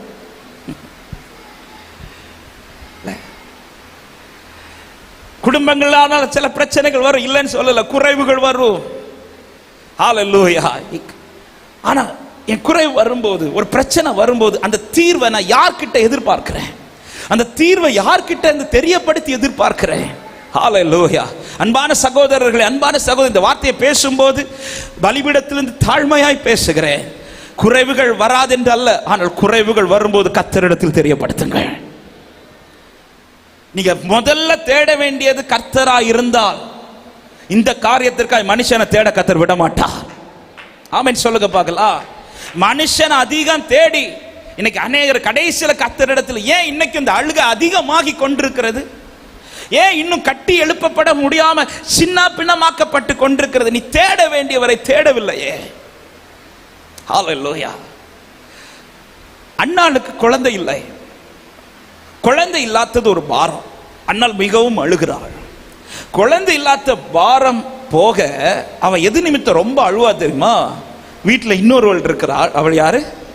பெனினாள். பிள்ளை இல்லாதது ஒரு குறை, அதனால வேதனை இருக்கும். ஆனா அதை விட வேதனை எது தெரியுமா? ஒருத்தர் நிந்திக்கிறது. இந்த வார்த்தை சொல்லும் போது தேவ பிள்ளைகள்கிட்ட நான் ஒரு வார்த்தை அன்பா சொல்றேன். நான் பேசுற வார்த்தை ஒருத்தங்களை பலப்படுத்தணுமே தவிர அவங்கள பலவீனப்படுத்தக்கூடாது. ஆமென் சொல்லுங்க பார்க்கலாம். ஒரு ஆவிக்குரிய தேவ பிள்ளை பேசுகிற வார்த்தை அவங்க என்ன நிலையில் இருக்கிறாங்களோ அவங்களை பலப்படுத்தணுமே தவிர அவங்களை என்ன பண்ணிடக்கூடாது, பலவீனப்படுத்திடக்கூடாது. ஹல்லேலூயா. கர்த்தர் இங்க செஞ்ச நீதி என்ன தெரியுமா? ஆமென். அன்னாளுக்கு அப்புறம் பிள்ளையை கொடுக்கிறார். பிள்ளையை கொடுத்த அன்னாள் என்னைக்காவது சாமுவேலை பெனினாளுக்கு முன்னாடி கொண்டு போய் நின்று தன்னை பெருமை பாடுறதுனால? கர்த்தர் எப்படி பலன் செய்தா தெரியுமா? பெனினாளுக்கு பேர் இருந்துச்சு. பெனினாளுக்கு பிள்ளைக்கு பேர் தெரியுமா யாருக்காவது? ஆனா அன்னாளுக்கு பிள்ளை கொடுத்தால, பிள்ளைக்கு பேர சொல்லுங்க. கர்த்தர் உயர்த்தினார். ஆமென் சொல்லுங்க பார்க்கலாம். ஏன் நான் பேசுற வார்த்தை ஒருத்தங்களை பலவீனப்படுத்திடக்கூடாது, பலப்படுத்தணும். ஆமென். மரியாள் எலிசபெத்தை வாழ்த்தினது பைபிள் சொல்ற. உள்ள இருக்கிற பிள்ளை என்ன பண்ணிச்சா? பரிசுத்த ஆவியினால. ஹல்லேலூயா. சபையிலும் அப்படிதான். ஒருத்தர் நீங்க கை கொடுத்து பேசும்போது, பிரைஸ் எல்லாம் சொல்லும் போது அவங்களுக்கு பலன் உண்டாகணுமே தவிர பலவீனம் வந்துடக்கூடாது. ஒருத்தங்களை விஷ் பண்ணும்போது, ஒருத்தங்கள்ட்ட நீங்க பேசும்போது, ஒரு வார்த்தை நீங்க பேசும், அதனாலதான் ஆமா ஒரு பேசுறதை ஆண்டவர் எப்படி கேட்பாரோ ஒட்டு கவனிக்கிறார். ஒவ்வொன்றும் கணக்கு கொடுக்கணும். என்ன பேசுறோம். நான் பேசுறது ஒருத்தங்களை எப்படி பலன் கொடுக்குதா பலவீனப்படுத்துதா, இது ரொம்ப கவனம். ஹல்லேலூயா. பாருங்க, பெனினாளுக்கு பிள்ளை இருந்துச்சு. எனக்கு தெரிஞ்சு எல்கானா என்ன சொல்றா அன்னாள்கிட்ட, 10 குமாரரை பார்க்கிலும் நான் உனக்கு அதிகம் அல்லவான்னு சொல்றாருன்னா அதுல ஒரு வேர்டு தெரியுது. பெனினாளுக்கு குறையாம எத்தனை பிள்ளைங்க இருக்கிறாங்க? 10 பிள்ளைங்க இருக்கிறாங்க. ஆனா அந்த 10 பிள்ளைங்கள ஒரு பிள்ளை ஆண்டவர் பிளஸ் பண்ணாரா? இல்ல. ஆனா அன்னாளுக்கு கொடுத்த பிள்ளைய ஆண்டவர் தேசத்துல சாட்சியா நிறுத்துறார். தேசத்துல சாமுவேல் உயர்ந்து தீர்க்கதரிசி அறியப்பட்டது அன்னாள் பெனினாள். பாத்தியா என் பிள்ளை இப்படி என்னைக்கா சொன்னாரா? இல்ல. இதுதான் ஒரு தேவ பிள்ளைக்கு அழகு. ஹல்லேலூயா. அடுத்தவங்களை நிந்திக்கவும் கூடாது, அடுத்தவங்க முன்னாடி பெருமை பாராட்டவும் கூடாது. ஆமென். எல்லாமே கர்த்தரிடத்திலிருந்து வந்த நன்மைகள். சத்தமா ஆமென் சொல்லுங்க பார்க்கலாம். ஒருத்தங்களுக்கு ஒரு குறை இருக்குது, ஒரு பலவீனம் இருக்குது. இது எனக்கு தெரிஞ்சிச்சுன்னா ஒண்ணு நான் அவங்களுக்காக ஜெபிக்கணும், இல்ல அவங்களுக்கு ஏதாவது விசுவாசத்துக்கான பலமான வார்த்தையை பேசணும். இது ரெண்டும் தெரியலைன்னா சும்மா இருங்க. அவர்களை குறித்து குறை பேசாதீங்க. அவங்க நிலை என்னன்னு நமக்கு தெரியாது. கர்த்தர் சில நேரத்தில், அதனால அன்னாளை குறித்து வேதம் என்ன சொல்லு, கர்த்தர் அவள் கற்பத்தை அடைத்து. இது கர்த்தர் செஞ்ச காரியம். ஆனா நம்ம தெரியாம நிறைய பேசிடுவோம். இதனாலதான் வந்திருக்கும், இதனாலதான். அவளை நிந்திச்சு கர்த்தர் கிரியை செய்ய தொடங்கினார் பாருங்க. ஆமே. அன்னாளின் பிள்ளைய பெனினாளின் பிள்ளைகளுக்கு முன்பாக அப்படி கர்த்தர் உயர்த்துறார். ஹல்லேலூயா. ஹல்லேலூயா. நான் சொல்ல வந்த வார்த்தைக்குள்ள வர்றேன். இந்த அன்னாளுடைய அழுகை ஸ்டாப்பே ஆகல. ஏன் ஸ்டாப் ஆகலன்னா, அவ எங்கிருந்து தான் அழுது கொண்டிருப்பாள்னா, சீலோவாவிலே தன் எல்கானாக்கு முன்னாடி அழுவா. எல்கானா கிட்ட தன் கவலை எல்லாம் கொட்டிட்டு இருப்பான். இதனால என்ன உண்டாகும்னா, எல்கானா சில ஆறுதல் வார்த்தையை சொல்லுவாரே தவிர தீர்வு எல்கானாக்கு கொடுக்க முடியல. ஆனா ஒரு நாள் சீலோவாவிலே அழுத அன்னாள் எழுந்து சமூகத்துல அழுதா பாருங்க. அங்க அழுதது எப்படி அழுத தெரியுமா? தன் இருதயத்தை ஊற்றி மனம் கசந்து, அதாவது எல்லாத்தையும் அப்பா சமூகத்துல எல்கானா கிட்ட சொல்லிட்டு இருந்த அன்னாள் அப்பா சமூகத்துல சொல்ல தொடங்கினா பாருங்க.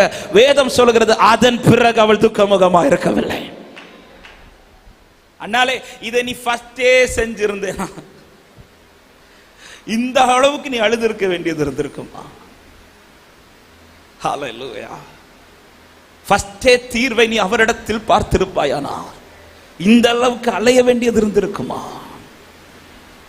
துருத்தில தண்ணீர் குறையும் போதே ஆகார் கர்த்தரை நோக்கி கூப்பிட்டு இருந்திருப்பாளானால் பிள்ளை அழுகிற இந்த லெவலுக்கு கர்த்தர் விட்டிருந்திருப்பாரா? அவளுக்கு தான் கர்த்தரை தெரியும் அல்லவா?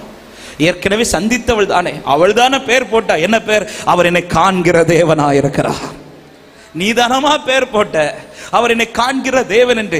இப்பொழுது நீ அலைய தொடங்கி துருத்தி தண்ணி குறையுதுன்னு தெரியும் போதே, ஆண்டவரே நீர் என்னை காண்கிற தேவன் என்று நீ கூப்பிட்டு இருந்திருப்பாயானால் இந்த அளவுக்கு அலைய விட்டிருக்க மாட்டாரே. அப்பவே கண்ணீர் நீருட்டை காட்டி இருப்பாரே. இன்னைக்கு எல்லாமே நம்ம பிரச்சனை முத்தின பிறகு, ஊருக்கு தெரிஞ்ச பிறகு, ஹல்லேலூயா, அவன் இங்க நமக்கு இந்த வீட்டில் இப்படி ஒரு குறைவு வந்துச்சுன்னு எதனால தெரிஞ்சு தெரியுமா? எழுதப்பட்டதுனால தெரிஞ்சு. ஆனா அங்க பந்தியில் உட்கார்ந்தாங்கல்ல, யாருக்குமே அது தெரிஞ்சிருக்காது. ஹல்லேலூயா. ஆமென். நமக்கு குடும்பத்துக்குள்ள வருகிற குறைவு நமக்கும் ஆண்டவருக்குள்ள தெரியணுமே தவிர வெளியில யாருக்குள்ளேயும் தெரியக்கூடாது.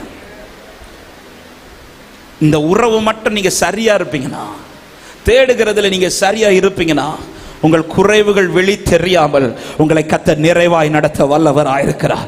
ஒரு விஷயம், உங்க கண்களை மூடி வலது கரத்தை உயர்த்தி, குறைவுபட்ட நிலையில, இடிக்கப்பட்ட நிலையில, பிரச்சனை கைவிட்டு போகிற நிலையில யாராவது இந்த சத்தத்தை கேட்கிறீர்கள் என்றால் ஒரு விஷயம், ஆண்டவரை நோக்கி கூப்பிடுங்கள். ஒருவேளை யோசிக்கலாம், பாஸ்டர் நான் நல்லா இருக்கும்போது தேடலை, ஆனா இப்ப பிரச்சனை கைவிட்டு போகுது. ஆமா, என் குடும்பம் கைவிட்டு போகுது, என் பிள்ளைகள் கைவிட்டு போகிறார்கள், என்ன செய்வதென்று தெரியல, இப்ப நான் என்ன செய்வது? ஆமா, நான் இப்ப கூப்பிட்ட கர்த்தர் கேட்பாரா? நான் இப்ப கூப்பிட்ட கர்த்தர் திரும்ப இறங்குவாரா? எஸ், இறங்குவேனுங்கிறதற்காக தான் இந்த சத்தம் உங்கள் காதிலே கர்த்தர் இன்றைக்கு கேட்க பண்ணுகிறார். அன்று அவன் சுற்றி பார்த்த போது அவன் பேதுரு கீழே அமிழ்ந்து போனதும் ஆண்டவரே என்று கூப்பிட்டாரே, உடனே கை நீட்டி தூக்கி எழுப்பி விட்டாரே, அதே தேவன் இன்றைக்கு உங்கள் குடும்பத்தில் செய்ய வல்லவராயிருக்கிறார். ஒரு நிமிடம் அப்படியே நீங்கள் ஜெபிக்க முடியுமா? அவன் செய்தி முடியல, ஆனா இந்த ஒரு காரியத்துக்கு ஜெபிக்க நான் ஏவப்படுகிறேன். உங்கள் வலது கரத்தை உயர்த்தி என் குடும்பத்தை தூக்கி விட்டுருங்க ஆண்டவரே, என் குறைவிலிருந்து எனக்கு ஒரு நிறைவை தருவீராக, திரும்ப கர்த்தர் கட்டி எழுப்புவீராக. ஜெபிங்க, ஒரு நிமிஷம் அப்படியே ஜெபிங்க, உங்க இருதயத்தை திறந்து ஜெபிங்க. எந்த காரியத்தில் இடிக்கப்பட்டிருக்கிறீர்களோ, எந்த காரியம் நீங்க குடும்பத்தில் நஷ்டப்பட்டிருக்குதோ, எது நிமித்தம் இப்பொழுது நீங்கள் குறைபட்டிருக்கிறீர்களோ, அந்த காரியத்தை ஆண்டவரை நோக்கி கூப்பிடுங்கள். நீங்கள் கூப்பிடுகையில் அவர் உங்களுக்கு சமீபமாக இருக்கிறார். ஹல்லேலூயா. அவர் பதில் தருகிறவர், அவர் சீயோனை கட்டி மகிமைப்படுகிறவர். இதை கவனிக்கிற, இதை கேட்கிற அன்பு உள்ளமே, இருக்கிற இடத்துல அப்பான்னு கூப்பிடும் போது, ஆண்டவரேன்னு கூப்பிடும் போது கர்த்தர் உங்கள் குடும்பத்தை திரும்ப கட்டி எழுப்பாராக.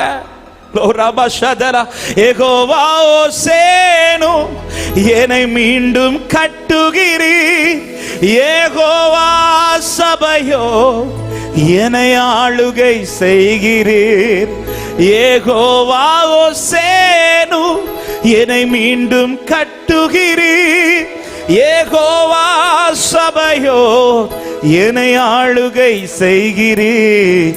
நீர் இல்லாமல் ஒன்றுமில்லையே, என்னை தள்ளாமல் சேர்த்து கொண்டீரே. நீர் இல்லாமல், நீர் இல்லாமல் ஒன்றுமில்லையே, என்னை தள்ளாமல் சேர்த்துக்கொள். ஒரு விஷயம் கூட சொல்ல, யெகோவா சேனு, யெகோவா சேனு, என்னை மீண்டும் கட்டுகிறீர் யெகோவா சபையோ, என்னை ஆளுகை செய்கிறேன் யெகோவா சேனு, என்னை மீண்டும் கட்டுகிறீர் யெகோவா சபையோ, என்னை ஆளுகை செய்கிறேன். நீர் இல்லாமல் ஒன்றுமில்லையே,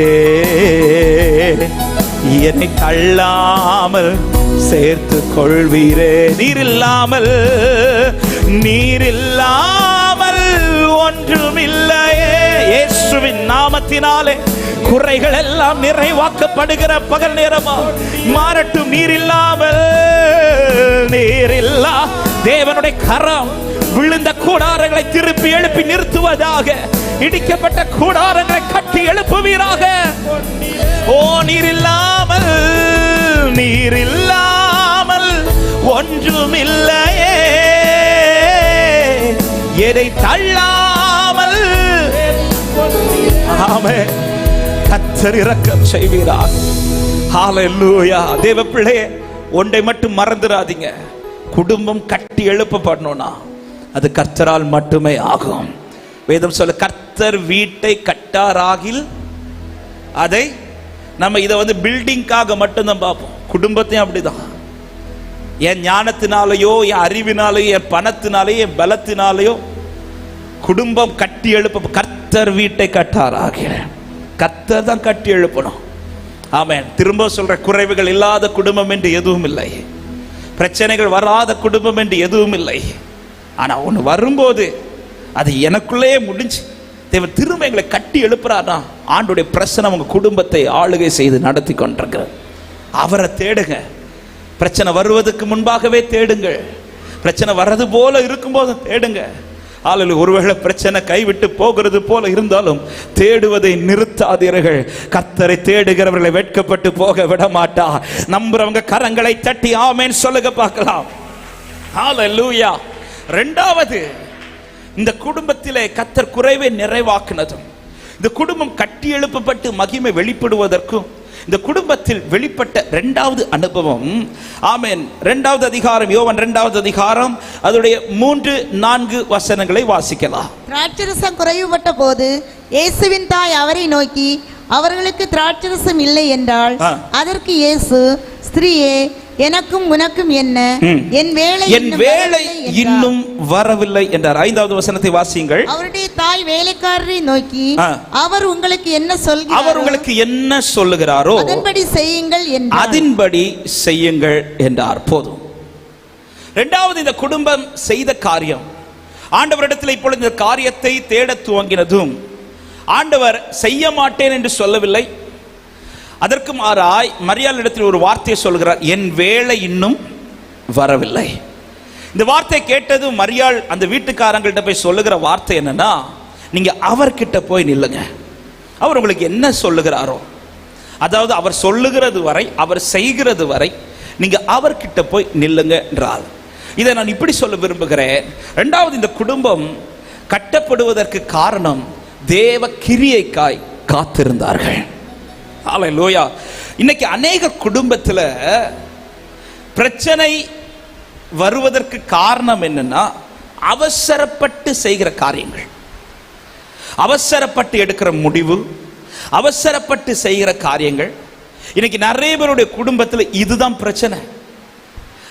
அநேகருடைய குடும்ப வாழ்க்கையில, அநேகருடைய பிள்ளைகளுடைய வாழ்க்கையில இன்னைக்கு பிரச்சனைகள் அதிகமாக. ரீசன் என்னன்னு கொஞ்சம் உட்கார்ந்து தியானிச்சா தெரியும். அவசரப்பட்டு எடுத்துட்டு சில டிசிஷன்ஸ், அவசரப்பட்டு. இந்த காலை நேரத்தில் மறுபடியும் தெரிந்த வார்த்தை ஆனாலும் ஒரு சத்தியத்தை சொல்லுகிறேன். தேவன் எல்லாவற்றையும் அதினதின் காலத்திலே நேர்த்தியாய் செய்கிற தேவனாக இருக்கிறார். ஆமென் சொல்லுங்க பார்க்கலாம். ஹalleluya. தேவன் சகலத்தையும், பிரசங்கி 3வது அதிகாரம் அதனுடைய 11வது வசனம் சொல்லப்படுகிறது, அவர் சகலத்தையும் அதினதின் காலத்திலே நேர்த்தியாய் செய்திருக்கிறார் என்று சொல்லிவிட்டு 14 சொல்லப்பட்டிருக்கிறது, தேவன் செய்வது எதுவோ அது என்றைக்கும் நிலைக்கும். இந்த வார்த்தையை நான் இப்படி சொல்றேன், அவர் செய்வதுதான் நிலைக்கும், அவர் காலத்திலே அதை செய்வார். ஆமென் சொல்லுங்க பார்க்கலாம். நானா எடுத்து வைக்கிற ஒவ்வொரு ஸ்டெப் ஒன்றுல எனக்கு தோன்றது போல, எனக்கு நினைக்கிறது போல இது சரின்னு நான் எடுத்து வைக்கிறது, அதுக்கேற்றது மாதிரி சில வசனத்தை நம்ம எடுத்து வச்சிருவோம்.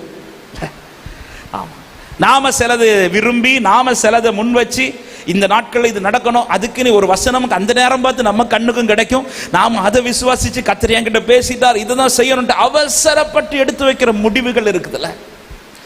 இன்னைக்கு அநேகருடைய வாழ்க்கையில நிறைய காரியங்கள் நடந்தும் அது நன்மையா இல்லாததுக்கு காரணம் என்னன்னு பார்த்து அவசரப்பட்டு எடுத்து வைத்த முடிவுகள். மோசே எகிப்துல வளர்றார். அப்போஸ்தலர் 7 இருக்குது, நீங்க எடுக்க வேண்டாம், நான் சொல்லி மட்டும் விடுகிற தெரிந்த சம்பவம். அதனால எல்லாவற்றிலும் கற்று தேறினவன், எல்லாவற்றிலும் தேறினவன், அதிகாரத்தில் இருக்கிறவன். 40வது வயதில் அவனுக்குள்ள ஒரு தோணல் என்பது என்ன தோணல்னா, என் சகோதரர்கள் படுகிற வேதனை, நான் என் சகோதரர்களுக்கு உதவி செய்யணும். இந்த தோணல் நல்லது, உதவி செய்யணுங்கிற விரும்புறது நல்லது. ஆனா என்னன்னா, ஆண்டு விட்டு ஒரு கோரிக்கையை வைக்காம, இது தேவ சித்தம் தானா, தேவ காலம் தானா, இதை கேட்காமல் தன் பலத்தை நம்பி, என் கையினால கர்த்தர் ரட்சிப்பார் என்கிற தன்னுடைய அந்த நம்பிக்கையை நம்பி, அதாவது தான் படிச்சிருக்கிறது, தான் கற்று தேறினது, தனக்கு இருக்கிற அதிகாரம், தனக்கு இருக்கிற அந்தஸ்து, இதை நம்பி அவன் காரியத்திற்கு கால் எடுத்து வைப்பான் பாருங்க. நம்ம பார்வைக்கு மோசே எடுத்து வச்ச காரியம் நல்லதா கெட்டதா? நல்ல காரியம். தன் சகோதரர்களுக்கு உதவ தான் போறார், தன் சகோதரர்களை காப்பாற்ற தான் போறார். ஆனா பைபிள் சொல்லுகிறது, அங்கே அவனால நிற்க முடியவில்லை. ஆண்டவர் 80வது வயதுல திரும்ப அதற்காக தான் அவனை அனுப்பி விடுவார். ஆனா 80வது வயதுல சக்சஸ் ஆன காரியம் 40வது வயதுல மோசைக்கு சக்சஸ் ஆகல. 40 வயதுல எல்லாமே மோசைக்கு இருந்துச்சு. பலன் இருந்துச்சு, அதிகாரம் இருந்துச்சு, அந்தஸ்து இருந்துச்சு, எல்லாவற்றிலும் வல்லவனா இருந்த. அப்ப சக்சஸ் ஆகாத காரியம் 80 வயசுல சக்சஸ் ஆகுது. ஏன் சக்சஸ் ஆகுதுன்னா அது தேவ சித்தத்தின்படி புறப்பட்டது, தேவ காலத்தில் புறப்பட்டது. 40வது வயதுல எல்லாம் இருந்த மோசே தானாக எடுத்து வைக்கிற டிசிஷன், அவசர முடிவு. இதுல அவனுக்கு நிக்க முடியவில்லை. நிறைய விஷயங்கள் நல்ல விஷயம்தான், ஆனா இது தேவன் குறித்த காலமா, இது தேவன் தான் நியமித்த காரியமா? இதுல ஒரு தேவ பிள்ளை ரொம்ப கவனமா இருக்கணும். மரியாள்கிட்ட சொல்றார், என் வேலை இன்னும் வரவில்லைன்னு சொன்னதும் மரியாள் போய் என்ன சொல்றாங்கன்னா, அவர் சொல்றது வர, அவர் செய்யறது வர நீங்க அவர்கிட்ட நில்லுங்க அப்படின்றார். அவர் செய்வார், அவர் டைம் வரும், அவர் செய்ய மாட்டேன்னு சொல்லவில்லை. என் வாழ்க்கையில எத்தனை பேர் நம்புறீங்க? என் வாழ்க்கையில, என் குடும்பத்தில் சகலவற்றை கர்த்தர் அதினதின் காலத்தில் செய்ய வல்லவராக இருக்கிறார். நம்புறவங்க சத்தமாய் ஆமென் சொல்லுங்க பார்க்கலாம். நான் எப்பவுமே சொல்லுகிற ஒரு வார்த்தை, தேவ பிள்ளையே, ஒரு காரியத்தில் ஒரு தேவ பிள்ளை தெளிவா இருக்கணும். பாருங்க, ஒரு பில்டிங் கட்டும் போது அந்த பில்டிங்காக ஃபர்ஸ்ட் எதை போடுவாங்கன்னா, ஒரு அஸ்திபாரம் போடுறாங்களா, ஒரு கல் போடுறாங்கல்ல, அந்த கல் போட்டு தான் ஸ்டார்ட் பண்றாங்க. இந்த கல் போட்டு ஸ்டார்ட் பண்றதுக்கு முன்பாகவே எது ரெடி ஆகிரும் தெரியுமா? ஒரு பிளான் ரெடி ஆயிரும். இந்த வீடு எப்படி வரப்போகுதுங்கிற பிளான் ரெடி ஆயிரும். இன்னைக்கெல்லாம் அது 3Dலே வந்துடுச்சு இல்ல, அப்படி ரியலாவே பார்க்கலாம். இப்படிதான் இந்த வீடு இந்த இடத்துல வரப்போகுது, அதுல என்னெல்லாம் இருக்கு, இது எல்லாமே கட்டி கொண்டிருக்கும் போது வரைய மாட்டாங்க, கட்ட தொடங்குறதுக்கு முன்பாகவே வரைஞ்சிருவாங்க. ஹல்லேலூயா. நிலையில்லாத ஒரு கட்டிடத்தை, ஒரு வீட்டை நம்ம ரெடி பண்றதுக்கு முன்பாகவே அதுக்கான பிளானை ரெடி பண்றோம்னா, விலையுள்ள ஆத்மா உள்ள வச்சு இந்த பூமியில பிறக்க வைத்த ஆண்டவர் சகலவற்றை ரெடி பண்ணாமலே என்ன பிறக்க வச்சிருப்பார். ஒரு மனுஷனை உருவாக்குறதுக்கு முன்பாக, ஆதாம உருவாக்குறதுக்கு முன்பாக, ஏன் ஆதாம முத நாளே உருவாக்க வேண்டியதானே?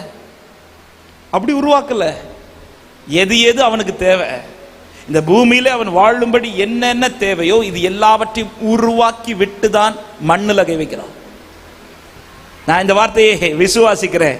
என்ன உருவாக்குறதுக்கு முன்னாடி எனக்கானது எல்லாத்தையும் அவர் ரெடி பண்ணிட்டார்.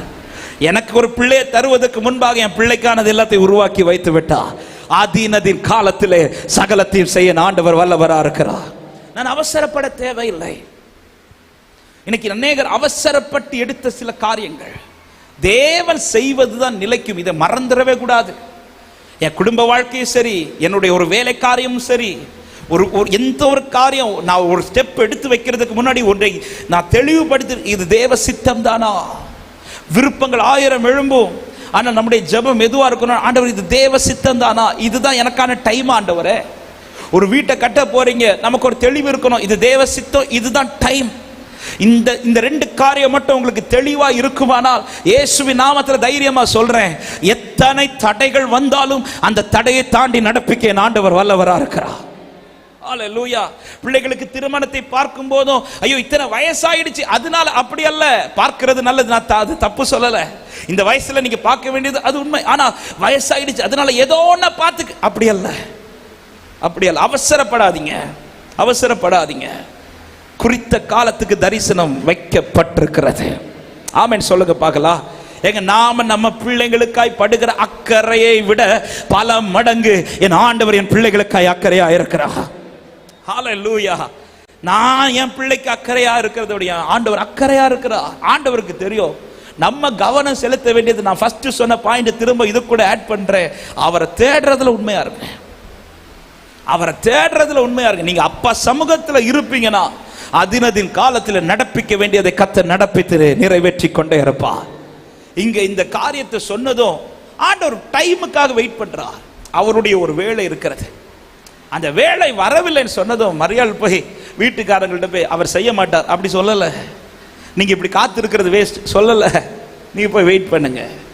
ஆமென். நான் எப்பவுமே சொல்லுவேன், என் ஆண்டவருக்கு என்ன செய்யணும், எப்படி செய்யணும், எப்போ செய்யணுங்கிறது நல்லாவே தெரியும். ஆமென் சொல்லுங்க பார்க்கலாம்.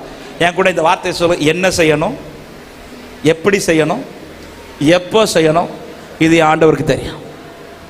நான் ஆலோசனை கொடுக்க தேவை இல்லை. ஆண்டவரே இந்த வருஷத்தில் இதை செய்யலைன்னு ஆண்டவருக்கு தெரியும் எந்த வருஷம் அதை செய்யணும். ஆமென். ஹல்லேலூயா. அதுவரை என் ஜீவனை காக்க என் ஆண்டவர் வல்லவராக இருக்கிறார். ஆமென் சொல்லுங்க பார்க்கலாம். 75வது வயசுல ஆபிரகாமை அழைக்கிறா. பிள்ளை எத்தனை வயசுல கொடுக்கிறா? 99வது வயசுல கொடுக்கிறா. ஆமே, 24 வருஷம் காத்திருக்க வச்சு 75 வயசுலயே அவர் தாத்தா ஆயிட்டார். அவன் 99 என்ன சொல்றாருன்னா, அப்பதான் சொல்றாரு, நான் கிழவனாய் இருக்கிறேன். இன்னைக்கு 40 ஆனாலே நம்ம பாட்டி ஆயிரும், இல்ல தாத்தா ஆயிரும். அன்னைக்கு 99 தான் அவர் அக்செப்ட் பண்றார், நான் கிழவனா இருக்கிறேன், அவள் கிழவியா இருக்கிறா. இனி என்ன தாண்டவரே, இனி என்ன தாண்ட கர்த்தருக்கு தெரியும் எந்த டைம்ல கொடுக்கணுங்கிறது. அதனாலதான் ஆமென், அவர் வார்த்தை சாராளை குறித்து சொல்லும்போது இப்படி சொல்லப்பட்டிருக்கிறது. ஆதியாகமம், கர்த்தருக்கு மகிமை உண்டாவதாக. அந்த ஒரு வசனத்தை மட்டும் வாசிக்க கேட்கிறேன். ஆதியாகமம் 21வது அதிகாரம் அதனுடைய 1-2 வசனங்களை வாசியுங்கள். கர்த்தர் தாம் சொல்லியிருந்தபடி சாராள் பேரில் கடாட்சமானார். கர்த்தர் தாம் உரைத்தபடி சாராளுக்கு செய்தருளினார். அடுத்த வசனம், ஆபிரகாம் முதிர் வயதா இருக்கையில் சாராள் கர்ப்பவதியாகி தேவன் குறித்த காலத்திலே அவனுக்கு ஒரு குமாரனை பெற்றார். கரங்களை உயர்த்தி ஆமென் சொல்லுங்க பார்க்கலாம். எந்த காலத்தில் கொடுத்தாரா? தேவன் குறித்த காலம்.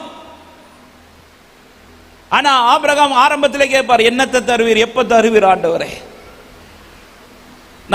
நம்ம எப்படி சரிமா, ஆண்டவர் அதினதின் காலத்தில் நேர்த்தியாய் செய்வாருங்கிற அந்த வார்த்தையை பிடிச்சிட்டு நாம காலத்தை குறிப்போம். ஆண்டவர் இந்த வருஷத்துல என் பிள்ளைக்கு இதை நீங்க செய்யுங்க, அல்லது இந்த மாசத்துல இதை செய்யுங்க. அதுக்கு ஏற்றது மாதிரி ஒரு வாக்குத்தத்தம் அந்த மாசத்துல சர்ச்சில் வந்துருச்சுன்னா அந்த வார்த்தையை பிடிச்சிட்டு நம்ம எப்படிதான் ஜெபிப்போம் தெரியுமா? இந்த மாசத்துல கர்த்தர் இதை செய்வீராகன்னு கூட கேட்க மாட்டேன், செய்யுங்க அப்படின்றோம். செஞ்சே ஆகணும். இப்ப வாரும், இறங்கி வாரும். இந்த வேளையில கேட்டு கேட்டு கேட்டு ஆண்டவர் செய்யாம இருந்ததும் நாம அடுத்து என்ன சொல்ல தொடங்கணும்? ஆண்டவர் என் ஜெபத்தையே கேட்க மாட்டார். ஒரு தெளிவை ஒரு தேவ பிள்ளைக்கு மறுபடியும் பலமுறை படித்த வார்த்தையானாலும் கர்த்தர் இந்த நாளில் மறுபடியும் உணர்த்த. ஏன்னா அவசரப்பட்டு எடுத்த முடிவுகள் இன்னைக்கு அநேக குடும்பத்திற்குள்ளே பெரிய பெரிய பிரச்சனையை உண்டாக்கி கொண்டிருக்கிறது. அவசரப்பட்டு எடுக்காதீங்க. ஹல்லேலூயா. ஆமென். நேற்றைக்கு ஒரு தாயா வந்து என்கிட்ட, பாஸ்டர் உங்கள்கிட்ட ஒன்று பேசணும் அப்படின்னா. என்ன பேசணும்? நான் என் பிள்ளைக்காக ஜெபிச்சுட்டு இருக்கும்போது ஆண்டவர் திருமணத்தை குறித்து ஒரு வார்த்தையை தந்தார். ஓகே, அந்த மீட்டிங் முடித்ததும் இன்னொருத்தங்க அந்த சர்ச்சிலேயே இன்னொருத்தங்க வந்து, என் பையனுக்காக நான் பொண்ணு பார்த்துட்டு இருக்கேன், அதுக்காக நீங்கள் ஜெபிங்கன்னு சொன்னது. இந்த அம்மா ஆவேசத்தில், கர்த்தர் எனக்கு வார்த்தை தந்தார், உங்கள் பையன் தான் என் பிள்ளைக்கு அப்படின்ட்டாங்க. நான் இப்படி சொல்லிட்டேன் பாஸ்டர், சொல்லிட்டு என்ன சொல்லிட்டேன்னா, என் சொத்தெல்லாம் உங்கள் பிள்ளைக்கு தான் எழுதி தரும் இப்படியே சொல்லிட்டு வீட்டில் வந்து மகள்கிட்ட வந்து சொல்கிறாங்க, இப்படி நான் பையன் பார்த்தாச்சு, ஆண்டவர் என்கிட்ட பேசியாச்சு, அந்த பிள்ளை ஃபோட்டோ பார்த்து எனக்கு இந்த பையனை பிடிக்கல அப்படின்ட்டு. இப்போ வீட்டுக்குள்ளே பிரச்சனை. நேற்றுக்கு வந்து சொல்கிறாங்க, என் மக இப்போ ஒரு வாரமாக என்கிட்ட பேச மாட்டேங்கிறான். இப்போ இதில் தப்பு யார்? அவங்க என்கிட்ட, ஆண்டவர் தான் வார்த்தையை தந்து தானே பாஸ்டர் இது கன்ஃபார்ம், ஆண்டவர் வார்த்தையை தந்தார் இதுதான் கன்ஃபார்ம் பண்ணாரா? கடைசியில் சொல்றாங்க, என்ன சொல்லணும் தெரியல பாஸ்டர், என்ன எனக்காக ஜெபம் பண்ணுங்க, நான் எப்படி இதை ஹேண்டில் பண்ணணும்னு தெரியல. நான் தான் மட்டும் அவசரப்படாதீங்க. திருமண வாழ்க்கைங்கிறது சாதாரணமானது கிடையாது. ஆமாம், நீங்கள் உங்கள் காரியத்தை, என் பிள்ளைக்கு இத்தனை வயசாகுது, இவ்வளோ ஆயிடுச்சு, அதனால இதுதான் பையன், அவசரப்பட்டு இந்த பையன் தேவ சித்தமானால் அந்த காரியம் நடக்கும். ஆனால் நான் எடுத்த தீர்மானத்தில் அவசரப்பட்டு காலத்தை அறிந்து கொள்ளாமல் நான் எடுத்து வைக்கிற தீர்மானம் நாளைக்கு என் பிள்ளைக்கு அது அழுகையாக மாறுதுன்னா அதுக்கு காரணமாய் நான் மாறிவிடக்கூடாது. எந்த ஒரு காரியமும் சொல்கிறேன், அன்பான பிள்ளைகளுக்கு சொல்லி, வாலிபர்களுக்கு சொல்கிறேன், எதிர்காலத்துக்காய் காத்திருக்கிறவர்களுக்கு சொல்கிறேன், ஒரு வேலை காரியமாக இருந்தாலும் சரி, தேவ சித்தமா, தேவன் அதினதின் காலத்தில் உனக்காய் திறக்க வேண்டிய வாசல்களை கத்த திறந்தருளுவா. ஆமென் சொல்லுங்க பார்க்கலாம். நம்முடைய காரியம் ஒண்ணுதான் அவர் சமூகத்தில்.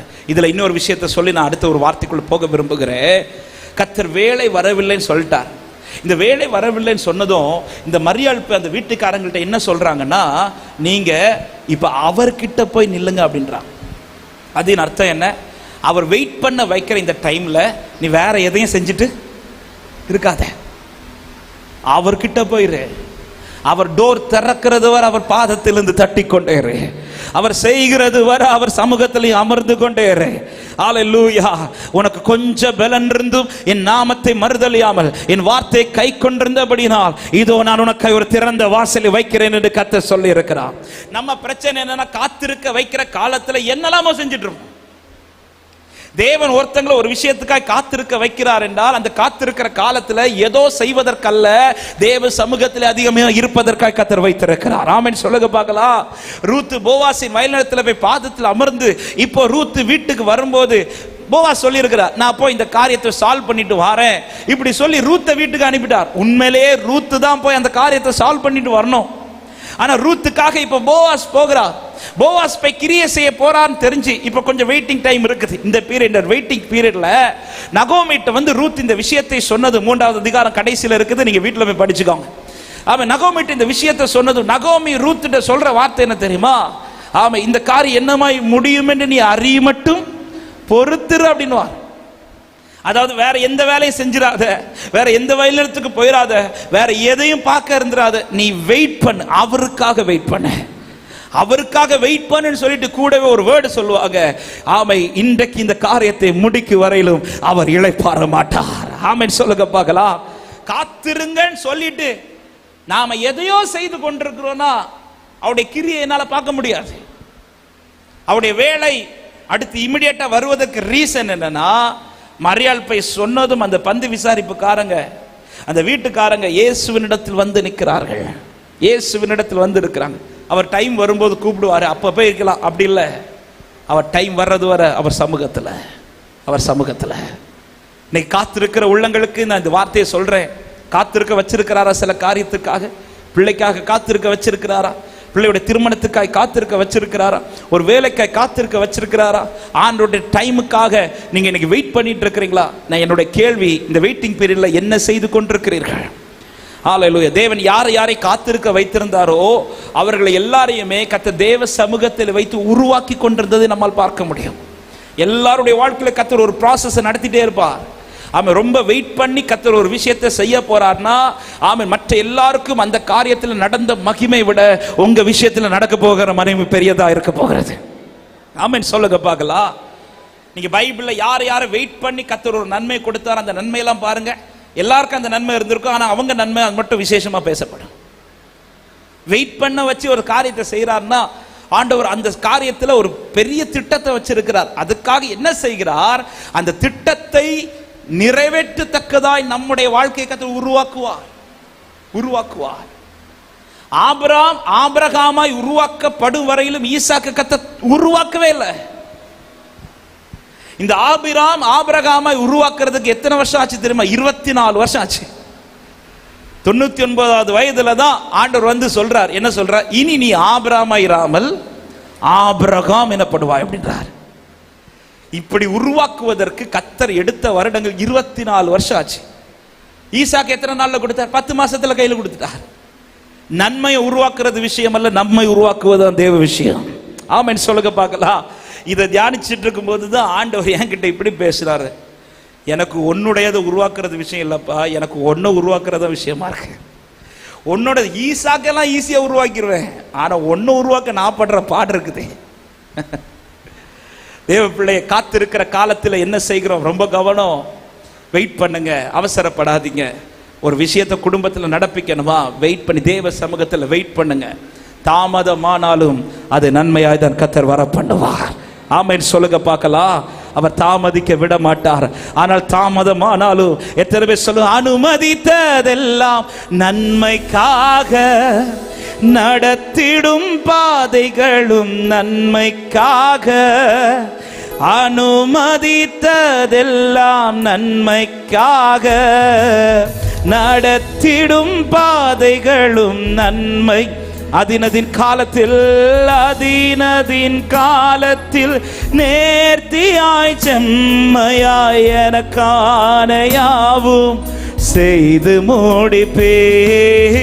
அதினதின் காலத்தில் நேர்த்தியாய் செம்மையாய் எனக்கான யாவும் செய்து முடிப்பீர். உங்க கைகள் குறுகவில்லை, உம்மால் கூடாததெதுவும் இல்லை. உங்க கைகள் குறுகவில்லை, உம்மால் கூடாததெதுவும் இல்லை. உம்மால் கூடாதது எதுவும் இல்லை, இயேசுவால் கூடாத. ஆமென். தேவனை தேடுங்கள், தேவனுக்காக காத்திருங்கள். மூன்றாவது 2 காரியத்தை சொல்லி நான் ஜெபத்தில் நடத்த விரும்புகிறேன். மூன்றாவது, தேவனுக்கு முழு உரிமை கொடுங்கள். யோவான் 2வது அதிகாரம் அதனுடைய 5வது வசனத்தை மறுபடியும் வாசிக்கலாம். அவருடைய தாய் வேலைக்காரரை நோக்கி, அவர் உங்களுக்கு என்ன சொல்லுகிறாரோ அதன்படி செய்யுங்கள் என்றார். அவர் உங்களுக்கு என்ன சொல்லுகிறாரோ அதன்படி செய்யுங்கள் என்றார். இப்பொழுது இயேசுவினிடத்தில் போய் நிற்க போகிற இவர்கள் யார் என்றால் அந்த வீட்டில் உள்ளவர்கள். இந்த வீடு இயேசுவினுடைய வீடு அல்ல. இயேசு அழைக்கப்பட்டவராய் அந்த இடத்துல வந்திருக்கிறார். இன்னும் சொல்ல போனா விருந்தாளியாய் வந்தார். விருந்தாளியாய் வந்த இயேசு இப்ப எப்படி மாற்றப்படுறார்னா வீட்டுக்கு உரிமையாளராக மாற்றப்படுறார். அதன் அர்த்தம் என்ன? இப்போ எல்லா டிசிஷனையும் எடுக்கிறது யார போற? இயேசுவா இருக்க போற. இதுக்கு முன்னாடி திராட்சை ரசம் யார் உண்டாக்கினார் என்றா இப்போ இந்த வேலைக்காரங்க போய் நிக்கிறாங்களே, இவர்கள் உருவாக்கினது. ஆனா இப்போ இயேசு என்ன சொல்றாரோ அதுதான் அந்த குடும்பத்தில். ஆமா, விருந்தாளியாய் வந்த இயேசு வீட்டின் உரிமையாளராக மாறுறார். என் கேள்வி, உங்க குடும்பத்தில் இயேசு விருந்தாளியா இருக்கிறாரா, உரிமையாளரா இருக்கிறாரா? நீங்க அமைதியா இருக்கிறதுலயே தெரியுது. விருந்தாளியா இருக்கிறாரானே தெரியல பாஸ்டர் அப்படின்ற. இன்னைக்கு அநேகருடைய குடும்பத்தில் இயேசு விருந்தாளியா இருக்கிறார். கூப்பிடும் போது வரணும், போங்கன்னா போயிடணும். விருந்தாளியா இருப்பதல்ல, உரிமையாளரா இருக்கிறாரா? உரிமையாளருடைய விசேஷம் என்னன்னா, அந்த குடும்பத்தில் எந்த காரியத்தையும் டிசிஷன் மேக் பண்றது அவராக தான் இருப்பார். அவர்தான், அவர் சொல்றது அங்க நடக்கும். ஒரு காரியத்தை தீர்மானிக்கணும்னா அவர் தீர்மானிக்கணும். ஒரு காரியத்தை நடப்பிக்கணும்னா அவர் நடப்பிக்கணும்.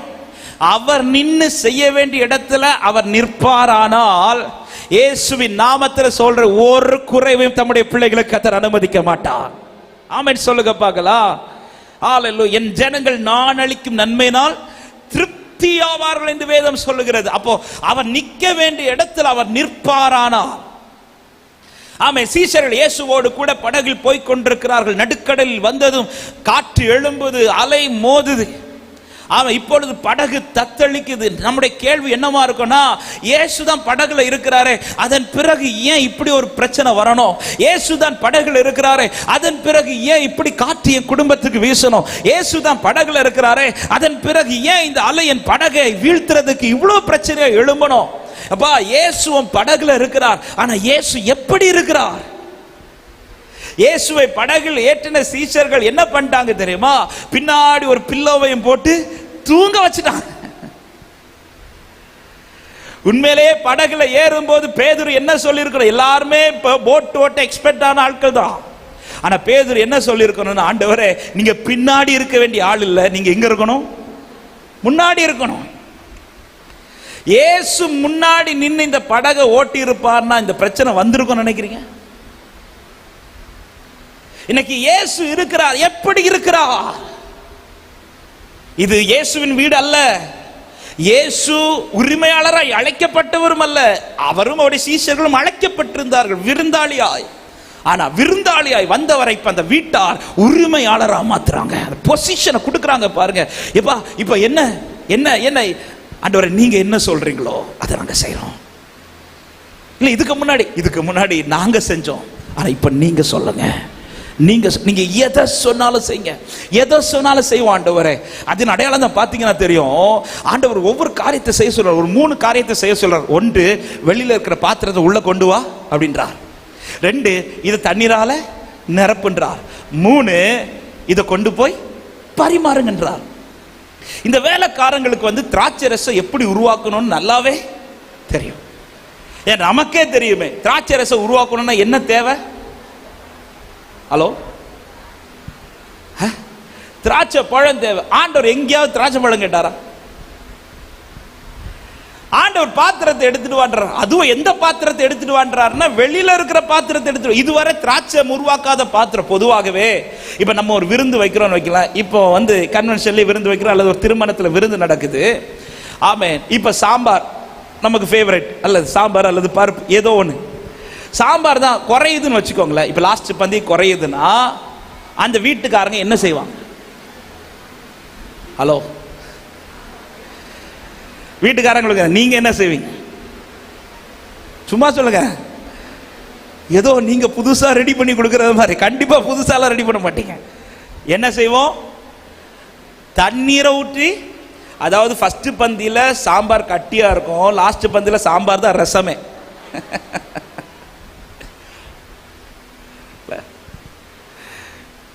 இது நம்ம ஊர்ல மட்டும் இல்ல, கானா ஊர்ல அப்படிதான் நடக்கும். அதனாலதான் அந்த பந்தி விசாரிப்புக்காரன் டேஸ்ட் பண்ணிட்டு மலவாண்ட போய் என்ன சொல்லுவோம் தெரியுமா? எல்லாரும் ஃபர்ஸ்ட் ருசி கூடினதை தருவாங்க, கடைசியில் என்ன தருவாங்க? ருசி. ஏன்னா தண்ணி ஊத்துறது குறையுதுன்னு தெரிஞ்சாலே அந்த ஊர்ல அப்படிதான் நடக்குது. இதுதான் எங்க ஒரு யூத் மீட்டிங்ல இந்த திராட்சை ரசத்தை குறித்து பேசிட்டு இருக்கும் போது எங்க சர்ச்சில் ஒரு தம்பி திடீர்னு ஒரு 5-6 வருஷத்துக்கு முன்னாடி திடீர்னு எழும்பி கேட்டான், அண்ணா அப்போ அந்த ஊர்ல நம்மள மாதிரி ஆட்கள்லாம் இருக்கிறாங்கல்ல அப்படின்னா. ஏன்பா அப்படி சொல்ற? இல்ல, அவனுக்கு எப்படி ஃபர்ஸ்ட் பந்தி ரசமும் தெரிஞ்சிருக்கு, லாஸ்ட் பந்தி ரசமும் தெரிஞ்சிருக்கு.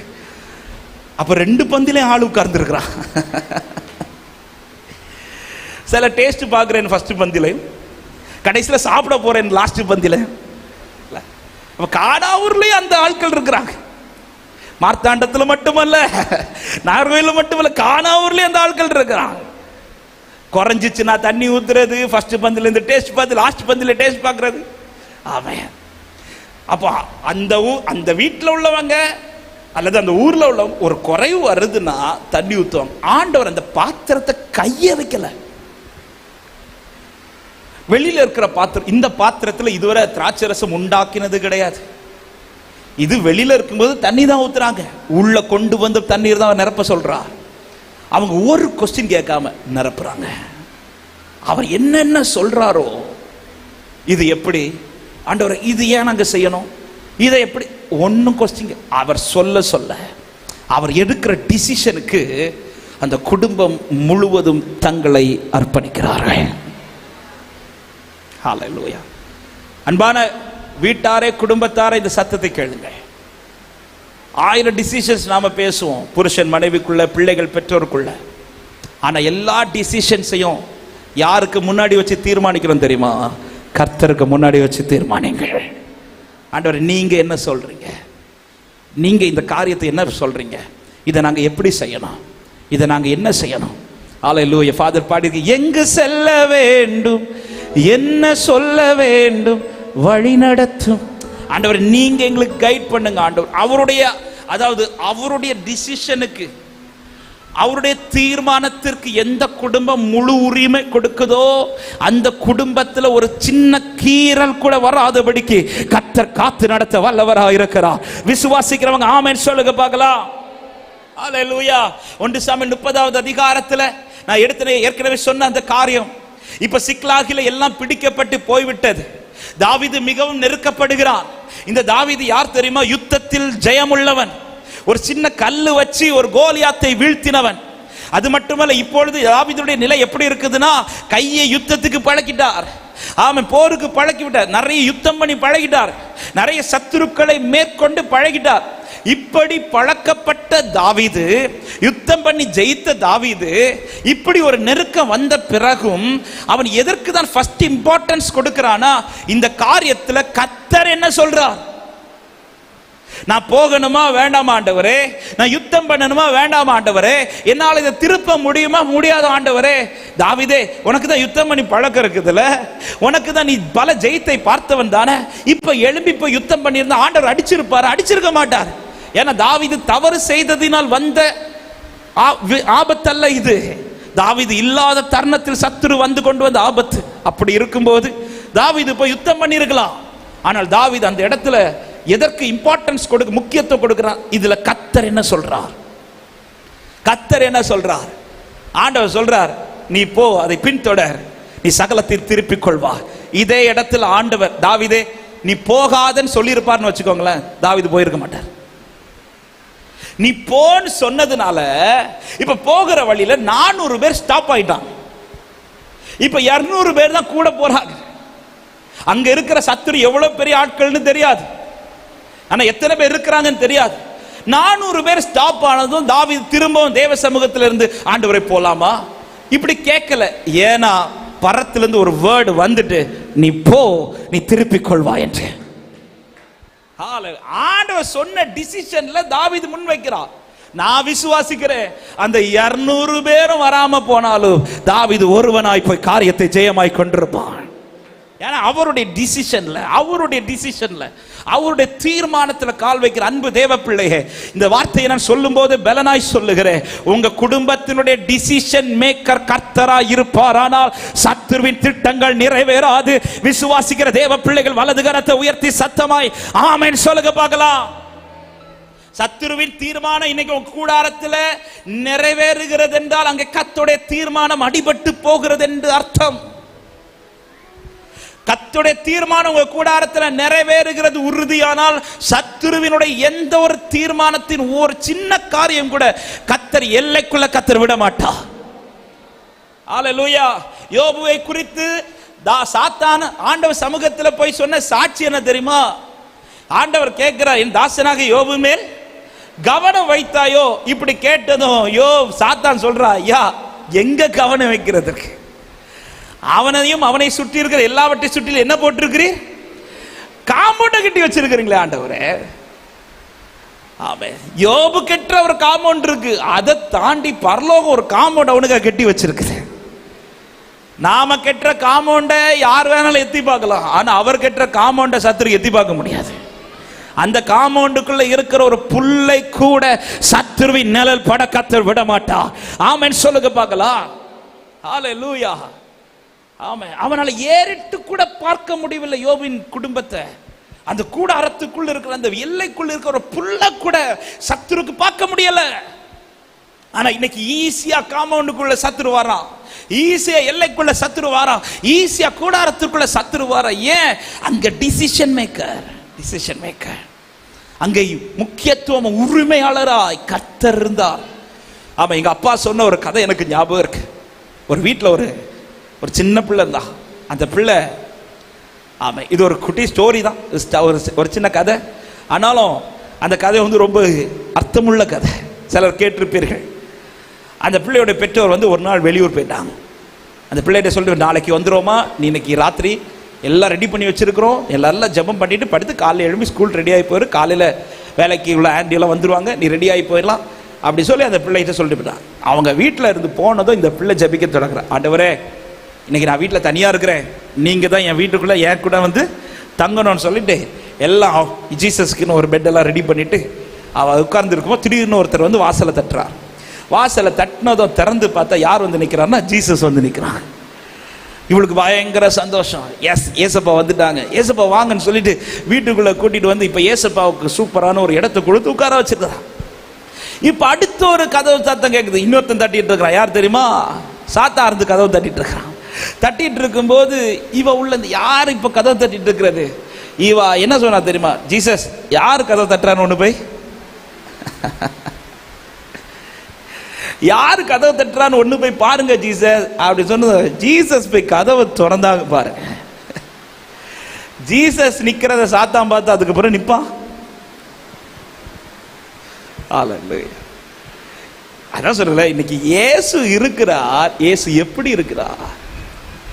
முன்னணியில் நிற்க வேண்டிய இயேசு இன்னைக்கு பின்னணியில உட்கார வச்சிருந்தா கூட பரவாயில்ல, பில்லோ போட்டு அது டிசம்பர் ஆனா தூங்க வச்சிரும். தூங்கு தூங்கு பாலானி. நான் தூங்க மாட்டேன். இஸ்ரவேலை காக்கிறது உறங்குவதும் இல்லை. ஆண்டவர் டிசம்பர் ஆனா நீங்க தூங்கிதான் ஆகணும். உங்களுக்கு வேண்டி நாங்க குடில் கட்டுறோம், என்ன வேணாலும் கட்டுறோம், நீங்க இதுல படுத்து நான் தூங்க, நீங்க தூங்கணும். அவரை தூங்க விட்டுடா அப்புறம் இருந்து புலம்புறது, ஐயரே நாங்கள் மடிந்து போகிறதை குறித்து உமக்கு. அவர் எழுமுன அற்ப விசுவாசிகள் என்றார். என்ன பின்னாடி தூங்க வச்சுட்டு நீ பிரச்சனையை பார்த்துட்டு பிரச்சனை வந்ததும் எங்களுக்கு குறித்து கவலை இல்லையா? அதுக்கு தானப்பா நான் தூங்க மாட்டேன்னு ஃப்ரெண்ட்ல வந்தேன். நீ தானப்பா என்ன தூங்க வச்ச, நீ தானே என்ன தூங்க வச்ச. தேவ பிள்ளையே, என் வீட்டில் விருந்தாளி அல்ல, என் வீட்டில் உரிமையாளரின் ஆண்டவர். வலது கரத்தை உயர்த்தி ஆமென் சொல்லுங்க பார்க்கலாம். எவ்விரு வீட்டில் இயேசு கூட்டிட்டு போறார். எவ்விரு பிள்ளை வியாதியா இருக்கிறதே, அந்த வேதனை கொண்டு வந்து ஆண்டவர் சமூகத்தில் பாதத்தில் இறக்கி வச்சதை இயேசு எவ்விரு வீட்டுக்கு புறப்பட்டார். மார்க் 5வது அதிகாரத்தில் இருக்கிறது. வீட்டுக்கு புறப்பட்டு பாதி வழியில் ஒரு நியூஸ் வருது, மகள் மரித்து போனால். இனி அவர் வருத்தப்படுத்தாதுன்னு சொன்னதும் இயேசு எவ்விரை பார்த்து சொல்றார், பயப்படாத விசுவாசம் உள்ளவனா இருன்னு சொல்லி அவரை கூட்டிட்டு வீட்டுக்குள்ள போறான். வீட்டுக்குள்ள போனதும் 38-39 சொல்லப்பட்டிருக்கிறது, ஜெபாலய தலைவனுடைய வீட்டில் வந்து சந்தடியையும் மிகவும் அழுது புலம்புகிறவர்களையும் கண்டு உள்ளே பிரவேசித்து, நீங்கள் சந்தடி பண்ணி அழுகிறது என்ன, பிள்ளை மரிக்கவில்லை, நித்திரையாயிருக்கிறாள் என்றால். 40வது வசனத்தை கவனி. அதற்காக அவரை பார்த்து நகைத்தார்கள். எல்லாரையும் அவர் வெளியே போக பண்ணி பிள்ளை தகப்பனையும் தாயும் தம்மோடு வந்தவர்களையும் அழைத்து கொண்டு பிள்ளை இருந்த இடத்தில் பிரவேசித்தார். நல்ல கவனிங்க, இந்த வீடு எவீருடைய வீடு. அழுது கொண்டிருக்கிறவர்கள் கண்டிப்பாக யாராதான் இருந்திருப்பாங்கன்னா எவீருடைய உறவுக்காரர்களாக தான் இருப்பாங்க, இல்லை உறவுக்காரங்களாக தான் இருந்திருப்பாங்க. ஆமா, இப்ப இந்த வீட்டுக்குள்ள வந்து யார் அவங்களை வெளியில துரத்துறாருன்னா எவீரு அல்ல, யாரு இயேசு துரத்துறாருன்னா, இப்ப அந்த இயேசுவ அந்த வீட்டுல எப்படி எவீரு வச்சிட்டாரு, உரிமையாளர். ஒருவேளை இயேசு அந்த நிலையில அவன் வைக்கவில்லை என்றால் எவீரு சொல்லியிருப்பான், ஆண்டவர் நீங்க துரத்திட்டு போயிருவீங்க, நாளைக்கு இந்த சொந்தங்களை நான் தான் ஃபேஸ் பண்ணணும். அவர் அத்தனை பேரையும் வெளியே அனுப்பிட்டாரு. வெளியே அனுப்பிட்டு எவீரை கூட்டிட்டு உள்ள, எவீர் எதுவுமே சொல்லல. ஆண்டவரே இது உங்க வீடு, நீங்க சொல்றதான் எங்க குடும்பத்தில், நீங்க எடுக்கிற டிசிஷன் தான். ஆமா, இந்த இந்த வார்த்தையை சொல்லும் போதே எனக்கு இந்த வசனத்தை தியானிச்சுட்டு அப்படி வண்டியில வந்துட்டு இருக்கும் போதே ஆண்டவர் இதுல இன்னொரு சத்தியத்தை கர்த்தர் வெளிப்படுத்தினார். அதாவது தேவன் விரும்பாத எதுவும் என் கூடாரத்துக்குள்ள இருக்கவே கூடாது. சத்தமா ஆமென் சொல்லுங்க பார்க்கலாம். தேவன் செயல்பட விடாத, தேவன் விரும்பாத, தேவன் கிரியை செய்யக்கூடாத, அது ஒரு பொருளானாலும் சரி, அது ஒரு நபரானாலும் சரி, என் எல்லைக்குள்ள கர்த்தர் அனுமதிக்கவே கூடாது. சத்தமா ஒரு ஆமென் சொல்லுங்க பார்க்கலாம். இன்னைக்கு அநேக குடும்பத்தில் பிரிவினை வர ரீசன், ஆமா, ஏதோ நபரால, சிலது பொருளால, ஆமென், வரதட்சணையால, இப்படி பல காரியத்தை எடுத்து பேசலாம். தேவன் கிரியை செய்யக்கூடாத எதுவும் உங்கள் எல்லைக்குள்ள உங்க குடும்பத்துக்குள்ள வராதபடி இதுக்கு நான் என்ன செய்யணும் நீங்க கேட்கறீங்கன்னா, நீங்க ஒண்ணு செஞ்சா போதும், உரிமையாளராய் கர்த்தரை வையுங்கள். கர்த்தர் திருத்த வேண்டியவைகளை கர்த்தர் திருத்துவார். எதை வெளியில ஆக்கணுமோ கர்த்தர் ஆக்குவார். கர்த்தர் உங்களுக்கு உணர்த்துவார். சில நபர்கள் உங்க குடும்பத்துக்கு பிரச்சனையா இருக்கிறாங்கிறது ஆமே கர்த்தருக்கு தெரியும்னா கர்த்தர் அதை உங்களுக்கு உணர்த்துவார். அப்படி கர்த்தர் அதை வெளியேற்ற சொல்லும் போது அவர்களை பகைக்க கர்த்தர் சொல்லல, ஆனா அவங்களை அப்புறப்படுத்தி நிறுத்துறது ஒரு தேவ பிள்ளை உறுதியா இருக்கணும். ஹல்லேலூயா. இந்த வார்த்தை சொல்லும் போது இன்னொரு வார்த்தை அன்பாய் சொல்லுகிற அன்பான சகோதரர்களே, அன்பான சகோதரிகளே, கர்த்தர் உங்களுக்கு கொடுத்த மனைவி, கர்த்தர் உங்களுக்கு கொடுத்த புருஷன், இந்த உறவுக்கு இடையில வேற எந்த ஒரு தொடர்பும் வர நீங்கள் அனுமதிக்க கூடாது. இது கர்த்தர் விரும்பாத காரியம். ஹல்லேலூயா. உனக்கும் உன் இளவயதின் மனைவிக்கும் கர்த்தர் சாட்சி. இந்த உறவுக்குள்ள இன்னொரு நபர் அது எந்த தொடர்பிலும் வர நீங்கள் விடக்கூடாது. கர்த்தர் அங்கே கிரியை செய்ய மாட்டார். ஹல்லேலூயா. எந்த ஒரு காரியம், அதே போல தேவன் விரும்பாத சில பொருட்கள் கூட இருக்கலாம், நமக்கு தெரியாது. நம்ம விரும்பி வாங்குற சில பொருட்கள் கூட இருக்கலாம். அதனாலதான் ஒரு பொருள் வாங்கும் போது கூட ஒரு தேவ பிள்ளை ஜெபத்தோட வாங்குங்க. இது தேவன் விரும்புகிற, இது என் குடும்பத்துக்கு அவசியமா, இது தேவன் தருகிற, இதை பார்த்து வாங்குங்கள். எந்த ஒரு காரியமானாலும் சரி, ஒரு பிள்ளைக்கு ஒரு காரியத்தை நீங்க செய்ய போகும்போது இதெல்லாம் பார்த்து செய்யுங்கள். உள்ள கொண்டு வந்த பிறகு நான் புலம்பிக் கொண்டிருக்க கூடாது. ஹல்லேலூயா. எந்த ஒரு காரியத்திலும் இன்னைக்கு அநேக குடும்பத்தில் சில நபர்கள் உள்ள ஊடுருவி அவர்கள் நிமித்தமாய் பிரச்சனை. இன்னைக்கு அநேகருக்குள்ள சில பொருட்கள், பணமோ அல்லது சில பொருட்கள் இது உள்ள வந்து அது நிமித்தம் பிரச்சனை. இல்ல இல்ல இல்ல, கர்த்தர் திருத்த வேண்டியவர்களை இந்த காலை நேரத்தில் திருத்துவாராக, அகற்ற வேண்டியவர்களை கர்த்தர் அகற்றுவாராக. ஏன் இவங்களை உள்ள வச்சுட்டு கர்த்தர் செய்ய வேண்டியதானே? சிலது அகற்றப்படாமல் கர்த்தர் சில கிரியை செய்ய முடியாது. ஹல்லேலூயா. அநேக சத்தியங்கள் ஏன் இதெல்லாம் கர்த்தர் எழுதி வச்சிருக்கிறான்னு, இதெல்லாம் சத்தியங்கள் இருக்கிறது. உன் குடும்பத்திற்கு இன்னும் அநேக கண்ணீர் அதிகமாகி கொண்டிருக்க ரீசன் என்ன? இது இன்னும் அகற்றப்படவில்லை. கர்த்தர் வந்து செய்யறார். அகற்றும் போது எவரு சைலண்ட் ஆயிட்டார். எவருக்கு தெரியும் அவர் இதை அகற்றார்னா அதுல ஒரு நன்மை கர்த்தர் எனக்கு வச்சிருக்கிறார். அவர் இதை மாற்றார்னா இதுல ஒரு நன்மை எனக்கு வச்சிருக்கிறார். நான் வந்தது என் பிள்ளை உயிரோடு எழுப்பணும், என் பிள்ளைக்கு சுகம் கிடைக்கணும். இந்த சுகத்திற்கு இது தடனா அதை அகற்றுவதற்கு நான். ஹல்லேலூயா. தேவ பிள்ளைகளே, ஒரு காரியத்துக்காக நீங்க ஜெபிச்சு இன்னும் அந்த காரியம் வாய்க்கப்படவில்லை என்றால் அடுத்து நீங்க ஜெபிக்க வேண்டியது தெரியுமா? ஆண்டவரே, ஏன் இந்த காரியம் இன்னும் நடக்கல? நம்ம விடாப்பிடியா கேட்டுட்டு இருக்கிறோம், இதை செய்யுங்க செய்யுங்க செய்யுங்க. ஆனா ஏன் கர்த்தர் இன்னும் செய்யல இப்படிங்கிறத கேட்க மாட்டேங்கிறோம். ஆயி பட்டணத்துல ஜெயம் கிடைக்காததும் யோசுவா ஏன் ஆண்டவரே ஜெயம் தரல அப்படி இல்லை. ஆண்டவரே என்ன ரீசன் என்ன? எரிகோ பட்டணத்தை ஈஸியா ஜெயிச்சிட்டோம், ஏன் இந்த சின்ன பட்டணத்தை ஜெயிக்க முடியல? உட்கார்ந்து கேட்கிறார். ஆண்டவர் வெளிப்படுத்துறார், எப்பா இது பிரச்சனை, ஆகான் பிரச்சனை இருக்குது, அதை கிளியர் பண்ணு, இதை கிளியர் பண்ணு. ஆகானை கல்லெறியும் போது கூட யாரையும் கல்லெறியணும் தெரியுமா? குடும்பம் மொத்தத்தையும். ஒருவன் செய்த தப்புல மொத்த குடும்பம் பாதிக்கப்படுது பாருங்க. ஹல்லேலூயா. யோசுவா அந்த இடத்துல ஆண்டவரே ஆகானும் ஓகே, அந்த குடும்பத்தையும் எதுவுமே யோசிக்கல. கர்த்தர் சொன்ன அடுத்த நிமிஷத்துல அந்த குடும்பம் மொத்தத்தை கல்லெறிந்து இல்லாமலாக்கின பிறகு அதன் பிறகு கர்த்தர் ஜெயத்தை கொடுக்கிறார். ஹல்லேலூயா. உரிமை கர்த்தருக்கு கொடுத்து கர்த்தர் எதை செய்யறாரோ அதுக்கு இடம் கொடுத்துட்டே இருங்க. சிலது அகற்றுவார், சில நபர்களை உங்க குடும்பத்திலிருந்து அகற்றுவார். ஆமா, உங்க அதாவது புருஷன் பொண்டாட்டி மனைவி இந்த உறவுல இருந்து இதை அகற்ற மாட்டார். அந்த உறவுல விரிசலை உண்டாக்குகிற சில நபர்களை, சில காரியங்களை கர்த்தர் அகற்றுவார் பாருங்க. அதை அகற்றும் போது ஒரு தேவ பிள்ளை அக்செப்ட் பண்ணும். ஆமைன்னு சொல்லுங்க பார்க்கலாம். ஆமை. சிலர் வந்து உடனே புருஷன் அகந்து போகணும், இது கர்த்தருடைய சித்தம், அது சித்தம் கிடையாது. ஹல்லேலூயா. உங்களை பிரிக்கிறது தேவ சித்தம் அல்ல, உங்களை கட்டி எழுப்புவது தேவ சித்தமா இருக்கிறது. ஆமென். உங்களுக்கு விரோதமாய் உங்க பிள்ளைகளுக்கு விரோதமாய் தேவ நன்மையை தடுக்கிற எதுவானாலும் நீங்க தேவ சமூகத்தில் அமர்த்து, ஆண்டவர் இதெல்லாம் அகற்றுங்க, நீங்க ஜெபிச்சீங்கன்னா நிச்சயமாய் கர்த்தர் அகற்ற வேண்டியவர்களை அகற்றுவார். சத்தமாய் ஆமென் சொல்லுங்க பார்க்கலாம். நான்காவது ஒரே ஒரு காரியத்தை சொல்லி நான் ஜெபிக்கிறேன். ஹல்லேலூயா. செவி கொடுக்கிறவர்களாயிருங்க. எதற்கு செவி கொடுக்கணும்? யோவான் 2வது அதிகாரம் அதனுடைய 5வது வசனத்தை ஒரு விஷயம் கூட வாசிக்கலாம். அவருடைய தாய் வேலைக்காரரை நோக்கி அவர் உங்களுக்கு என்ன சொல்லுகிறாரோ அதன்படி செய்யுங்கள் என்றார். அதன்படி செய்யுங்கள் என்றார். நல்ல கவனிங்க.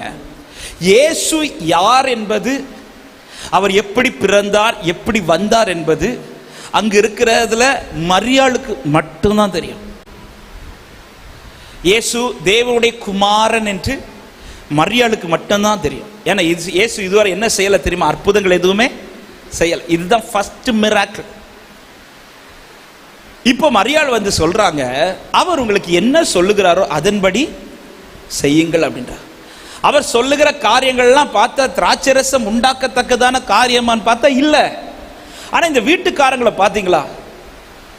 அவர் சொல்ல சொல்ல ஒரு வார்த்தை கூட மறுபேச்சு, ஒரு கொஸ்டின் கூட கேட்காம அவர் சொல்லும் போது அந்த வார்த்தையை கேட்கிறவர்களாய் மாத்திரமல்ல, அதற்கு கீழ்ப்படுகிறவர்களாய் இமிடியட்டா செய்றாங்க. அதை செய்யும் போது நான் விசுவாசிக்கிறேன், அவங்க அதை ஒரு மனுஷன் சத்தமா கேட்காம தேவனுடைய சத்தமாய் கேட்டு செய்கிறார்கள். ஹல்லேலூயா. தேவ ஜனங்களுடைய வாழ்க்கையில வெளிப்பட வேண்டிய ரொம்ப ரொம்ப முக்கியமான காரியம், தேவன் ஒன்றை செய்யின்னு சொல்லும் போது அதை தட்டாமல் செய்வதில் உறுதியா இருக்கணும். ஹல்லேலூயா. ஆமென். கேட்கிறவர்கள் ஒரு கூட்டம் உண்டு, ஆனா கேட்டு செய்கிறவர்கள் தான் பாக்கியவான்கள் என்று வேதம் சொல்லுகிறது. வெளிப்படுத்தல் 1வது அதிகாரத்தில் நீங்க படிச்சீங்கன்னா அங்க சொல்லப்பட்டிருக்கும், இதை வாசிக்கிறவனும் இதை கேட்கிறவனும் இதை கை கொள்ளுகிறவனும் பாக்கியவான் என்று சொல்லப்பட்டிருக்கிறது. ஆனா வெளிப்படுத்தின விசேஷம் நீங்க கடைசியில நீங்க படிச்சீங்கன்னா சொல்லப்பட்டிருக்கும், இதை கை கொள்ளுகிறவர்கள் பாக்கியவான்கள் என்று. மகிமையை பார்க்க விரும்புகிறவர்கள், மகிமை தங்கி இருக்க விரும்புகிறவர்கள் கேட்கிறவர்களாய் மாத்திரமல்ல, அதை கை கொள்ளுகிறவர்களாய் மாறுவார்கள். ஆமென் சொல்லுங்க பார்க்கலாம். இந்த வீட்டுக்காரங்கள்ட்ட அடுத்து வெளிப்பட்ட காரியம் அதுதான். அவர் சொல்ல சொல்ல சொல்ல, நான் இருந்து பல முறை இந்த பகுதியை நான் படிச்சிருக்கிறேன், என்னை அதிகம் பலப்படுத்தின பகுதி. இதுல நான் ரொம்ப யோசித்த காரியம், இதுவரை இவர் அற்புதம் செஞ்சது கிடையாது. இவர் அற்புதம் செய்கிறவர் குடும்பத்துக்கு தெரியுமான்னு தெரியல. ஆனா மரியாள் சொன்ன அடுத்த நிமிஷத்துல இருந்து அவங்க செய்யற காரியத்துல பாத்தீங்கன்னா, இயேசு சொல்ற காரியம் சிம்பிளான காரியம் தான். பாத்திரத்தை எடுத்துட்டு வா, தண்ணீரை ஒட்டு, கொண்டு போய் பரிமாறு. இதுல ஒரு மிராக்கிள் நடக்குமாங்கிறது நம்முடைய நினைவுக்கு எட்டாத காரியம். ஆனா இவங்க செய்ய சொல்லும் போது ஒரு ஆளு கூட, ஆண்டவரே இது எப்படி திராட்சரசமா மாறும், ஒரு கொஸ்டின் கேட்கல.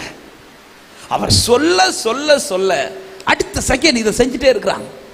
ஆமென். இதை செய்து முடிக்கிற இடத்துல என்ன சொல்லப்பட்டிருக்கிறது என்றால், அவருடைய அற்புதத்தோடு கூட மகிமை வெளிப்படுகிறது. ஹல்லேலூயா. என் குடும்பத்தில் அப்படிதான். அவர் சொன்ன அடுத்த காரியத்தை, சொல்ற ஒரு காரியத்தை அடுத்த செகண்ட் செய்யறதுல உறுதியா இருக்கணும். என் பிள்ளையில ஒரு விஷயத்துல ஆண்டவர் சொல்ற அடுத்த செகண்ட் செய்யறதுல உறுதியா இருக்கணும்.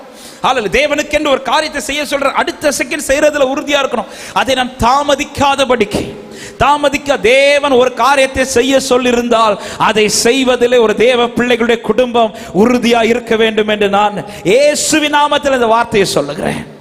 ஹல்லேலூயா. கேட்கிற இன்னைக்கு நிறைய பேர் கேட்கிறோம், செய்கிறோமா என்றால் அது ஒரு பெரிய கேள்வி.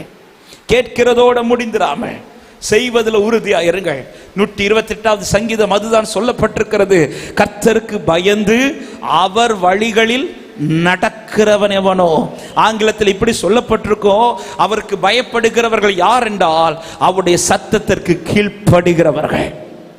அப்ப கர்த்தருக்கு பயந்து அவருடைய சத்தத்துக்கு கீழ்ப்படுகிறவர்கள் பாக்கியவான்கள் சொல்லிவிட்டுதான் கீழே அந்த குடும்பத்திற்கான அத்தனை ஆசீர்வாதங்களும் சொல்லப்பட்டிருக்கிறது. அப்ப குடும்பம் கட்டி எழுப்பப்படணும்னா அவர் சத்தத்தை கேட்கிறவர்களாய் மட்டுமல்ல, கீழ்ப்படுகிறவர்களாய் மாறுவோம். ஹல்லேலூயா. தேடுகிறவர்களாயிருங்கள், தேவனுக்காய் காத்திருக்கிறவர்களாயிருங்கள், தேவனுக்கு முழு உரிமை கொடுக்கிறவர்களாயிருங்கள், தேவ சத்தத்திற்கு கீழ்ப்படுகிறவர்களாயிருங்கள். இன்னும் கர்த்தர் பல காரியத்தை செய்ய சொல்லியும் நான் இன்னும் தாமதித்துக் கொண்டிருக்கிறேன் என்றால், இந்த பகல் நேரத்தில் ஆண்டவர் மறுபடியும் பேசுகிறார். அதை செய்வதற்கு துரிதமாய் காரியத்தை செய்யுங்கள். எதை கர்த்தர் செய்ய சொல்லியிருக்கிறார், இன்னும் கர்த்தர் உடன்படிக்கை பண்ண சொல்லியும் பண்ணாமல் இருந்து கொண்டிருக்கிறீர்களா? ஹல்லேலூயா. ஊழியத்திற்காய் வர சொல்லியும் வராமல் இருந்து கொண்டிருக்கிறீர்களா? தேவன் சில காரியத்தை செய்ய சொல்லியும் இன்னும் தாமதித்துக் கொண்டிருக்கிறீர்களா? இன்றைக்கு பகல் நேரத்தில் கர்த்தர் மறுபடியும் பேசுகிறார். அவர் செய்ய சொன்னதை செய்யுங்கள். மகிமை கர்த்தர் வெளிப்படுத்தி உங்களை சாட்சியாய் நிறுத்துவார். சீயோனை கட்டி தேவன் தமது மகிமையிலே வெளிப்படுவார். எல்லாரும் கண்களை மூடி அப்படி எழுந்திருக்கலாமா? தேவ சமூகத்தில் வார்த்தையை இடம் கொடுத்து ஒரு சில நிமிடம், ஒரு 5 நிமிடத்தில் நான் முடிக்கிறேன். எல்லாரும் கண்களை மூடி நாம ஜெபிக்க போகிறோம். ஆண்டவரே, என் குடும்பம் இடிக்கப்பட்டல்ல, என் குடும்பத்தை கர்த்தர் கட்டி எழுப்புவீராக. ஹல்லேலூயா.